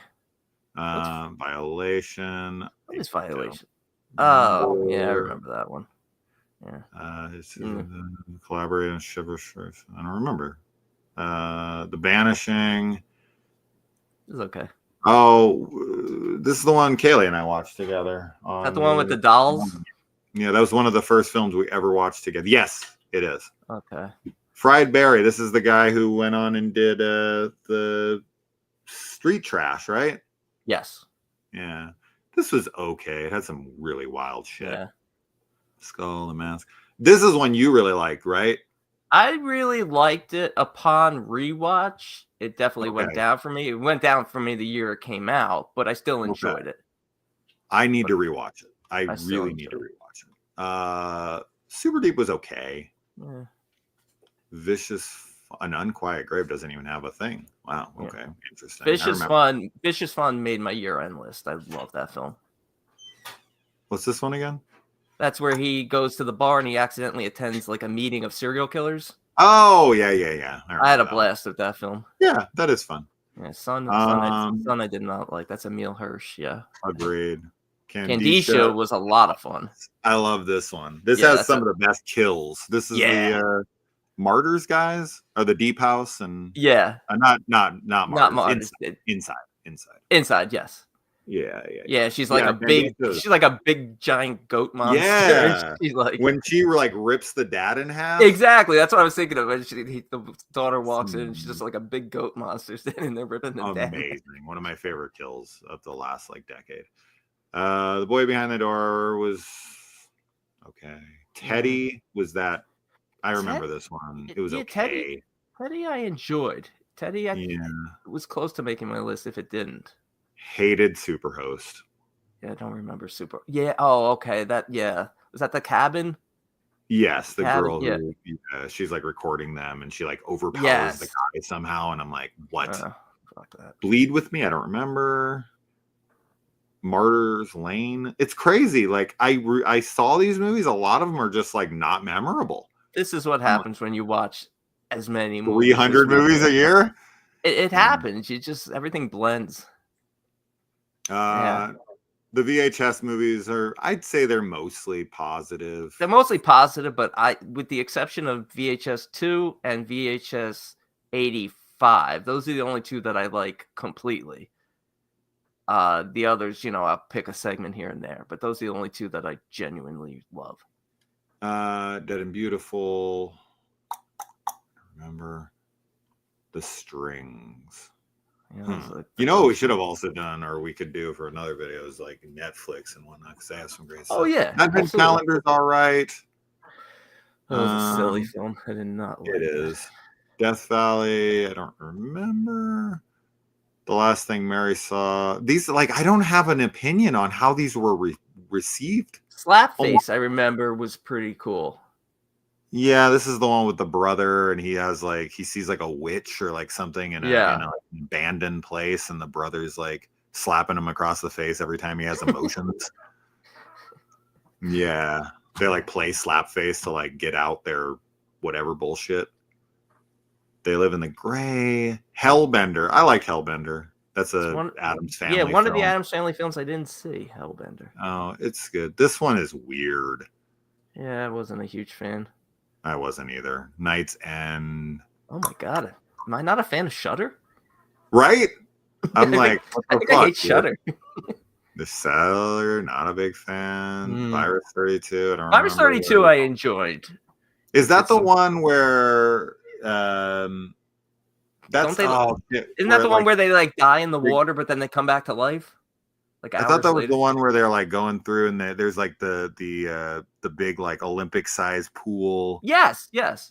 And the zombie dies in the pool, but then like hours later, like it comes back to life. I just remember being really annoyed by one scene where they're like running down a hallway or something that I was like, this makes no fucking sense. Because they're like frozen in time for like a certain amount of minutes. Yes, that's what it is. It's like every 32 minutes they freeze for like 32 seconds, and it's like this most arbitrary thing of all time where I was like, if you saw the first 31 viruses, it was all explained in those films. Yeah, if I would have watched those, I would have understood. Yeah. The first one would be terrible. It's like 1 minute on, 1 minute off. 1 second on. They'd be like, The Sadness is a film people loved. Most overrated film of the last 5 years. I agree. Everyone was like, it's the most violent film I've ever seen. And I watched it. It's fine and nasty, but it's just okay. My wife loved this movie. I was whatever on it. What Josiah saw, I loved this. Yeah, I was enjoyed that a big one. fan of this one. Glorious was an interesting one. The one in the bathroom with the voice coming from Moloch is a good folk horror film that you just passed over to before. Oh, yeah. This is a good flick. Yeah. Yeah. I don't even have the picture. Who Invited Them? Oh, I hated this. Yeah, I didn't like that one. Hated Solemn. I watched some of it. Saloon was okay. I watched half of it, and I liked what I saw, but I didn't finish it. Speak No Evil is not a film I like, but obviously super well received. I despise this movie. Agreed. Sissy, I love. Sissy's a lot of fun. Yeah, Sissy has some of the best kills. Yeah. In recent memory. Deadstream, I thought was a blast. Yeah, Deadstream's a lot of fun. Agreed. Dark Glasses was not very good. Dark Glasses. I love Dario Argento, but Dark Glasses is garbage. Agreed. VHS 99. I always forget which VHS is which, so I'm just 90s VHS is bad. I'm trying to get through them as fast as I can. I'm sorry. Bloody Christmas is all right. I was not a fan. Like, I like Spigos. Yeah. Did it? Yeah. I like what was the other film? The first film he did in the bar. The war veterans. What's it? Yeah. It like had something to do with that. It's like name something like that. Well, are we talking about you're talking about VFW. I'm sorry. VFW, that's it. I thought you were talking about no, I was talking about VFW. I was thinking The Battery for a second, and I'm like, wait, that's not Begos. No, I like VFW. I'm not a huge fan of Christmas Bloody Christmas. Skinamarink sucks. Still haven't watched it. Don't. Attachment's pretty cool. Oh, Skinamarink. That's why she's saying it. Boo. Boo. No, I'm just kidding. God, there's so many. I can't. I got to get Brandon out of here. There's my number one film of 2023, Brooklyn 45. Oh, yeah. You love I loved it. I thought it was fantastic. Really well acted. Yeah. I like the lead evil girl actress. in it. She was great. Yeah, with her like Oh. big mark on her face. Oh yeah, she's got the giant birthmark on her face. Yeah. What's Real quick, last Oh, one. Bad Things is terrible. Bad Things is Elevator Game is terrible. Bad Things is terrible. Elevator Game is genuinely dreadful. Yeah, like awful. VHS 85, great. When Evil Lurks, Fantastic. that's honestly like Probably there's the some best. good films. This might be the best Shudder film, period. I agree.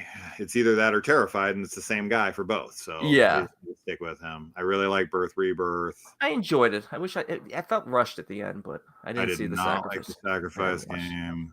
This is fun. I didn't see History that one of either. Evil. You'll Never Find Me. I really enjoyed. Good film. Late Night at the Devil's great. Yeah, great film too. Infested is great. Look at how many heavy hitters they have in 2020. Dude, that Night Watch sequel, Demons Are Forever, a very fun movie. It's a good movie. I think Arrow just announced a box set for the two Night Watches. The two Stop Danish Motion ones. is fantastic. I wanted to like that one more. My top 5. Yeah, great film. The Demon Disorder. Oh, I remember this one. It was great. Hey, I had some good effects in it. In a Violent Nature, Christian's favorite film of all time. I don't get the hate of it. The hate for I it. like it. I enjoyed it as well. Oddity is in top 5 for me. One of my biggest turnarounds. First time watching it was just like, I wanted more. Rewatch is like, I don't need more. It's great. Yeah, Mads is fantastic. Mads was my number 3 last year. Yeah, excellent movie. My number 3. Azrael was a very split film. But I really it was good. Oh, Black Cab. Oh, that's one of the worst films I've ever seen in my life. It's so bad. It's so bad. Rita. Daddy's Head is okay. Daddy's Head I enjoyed. I enjoyed that. Yeah. It was creepy. We're not really, I don't know. Grafted is interesting. I want to see it. I have it on my list for this year. Rita from last year, that fantasy horror film, definitely worth a watch. Did I watch this? Based on a true story. I don't think I did. Yeah. Dark Match, not good. The Dead Thing is... What the fuck is this? I don't remember. I just watched this. I don't remember. This is good. This I loved. This was... Shadow God, I've heard bad things. The Ugly Stepsister, probably my favorite film of the year thus far. Dude, I was just watching... I just binged last night. It's only 4 episodes of a series on Netflix called La Palma. It's about like a family on vacation in like Spain, and like the volcano's about to erupt, and tsunami's gonna come. And I was looking up one of the girls in it because she looked familiar, and she's in The Ugly Stepsister. She's one of the stars of The Ugly Stepsister. So now I'm excited to see it because that series is actually pretty damn good. Oh, okay. What is this? This is May 23rd. The Surrender. What's today? Today's May 1st. I was gonna say. How was that? Okay. For Waka, or however you say it. Oh, it was. If you really like folk horror, like slow burn folk horror. Yeah, it's always hit and miss. Yeah, Irish. It's like a lot of Irish. Are you gonna get You Won't Be Alone, or are you gonna get Ennisman? Yeah, exactly. You never know with those types of movies. They're either super boring or there's just enough. I never know what to go. 825, I was a big fan of. Dead Mail, I'm a huge fan of. Dude, Dead Mail, I feel like got a lot of love last year in terms of like lists I saw from like people who saw festival films. Yeah, I really enjoyed it. It's very like 80s, like it feels like it was made in the 80s, and I think the antagonist is very compelling and interesting. Yeah, I'm getting the itch now to really dive into 2025 because I have a good 12-15 films that I really want to check out. Yeah. So, well, thank you for joining me. I know we're at the 3-hour mark. I did not expect to go 3 hours, but I'm okay with that. Hanging out with you is long overdue. Now I'll get to see you again. I haven't been able to see you the whole stream because of how I have it. You've been like this big. I didn't even know how many people were here. I've just been sitting here sweating. It's so hot in my house. I'm like tripping. Oh, same. I'm so hot because I can't turn on the air conditioner. It's too loud. I had the air on last night because it was hot. I had the heat on this morning because it was cold. And now I'm literally like, I'm drenched. I feel like a slob.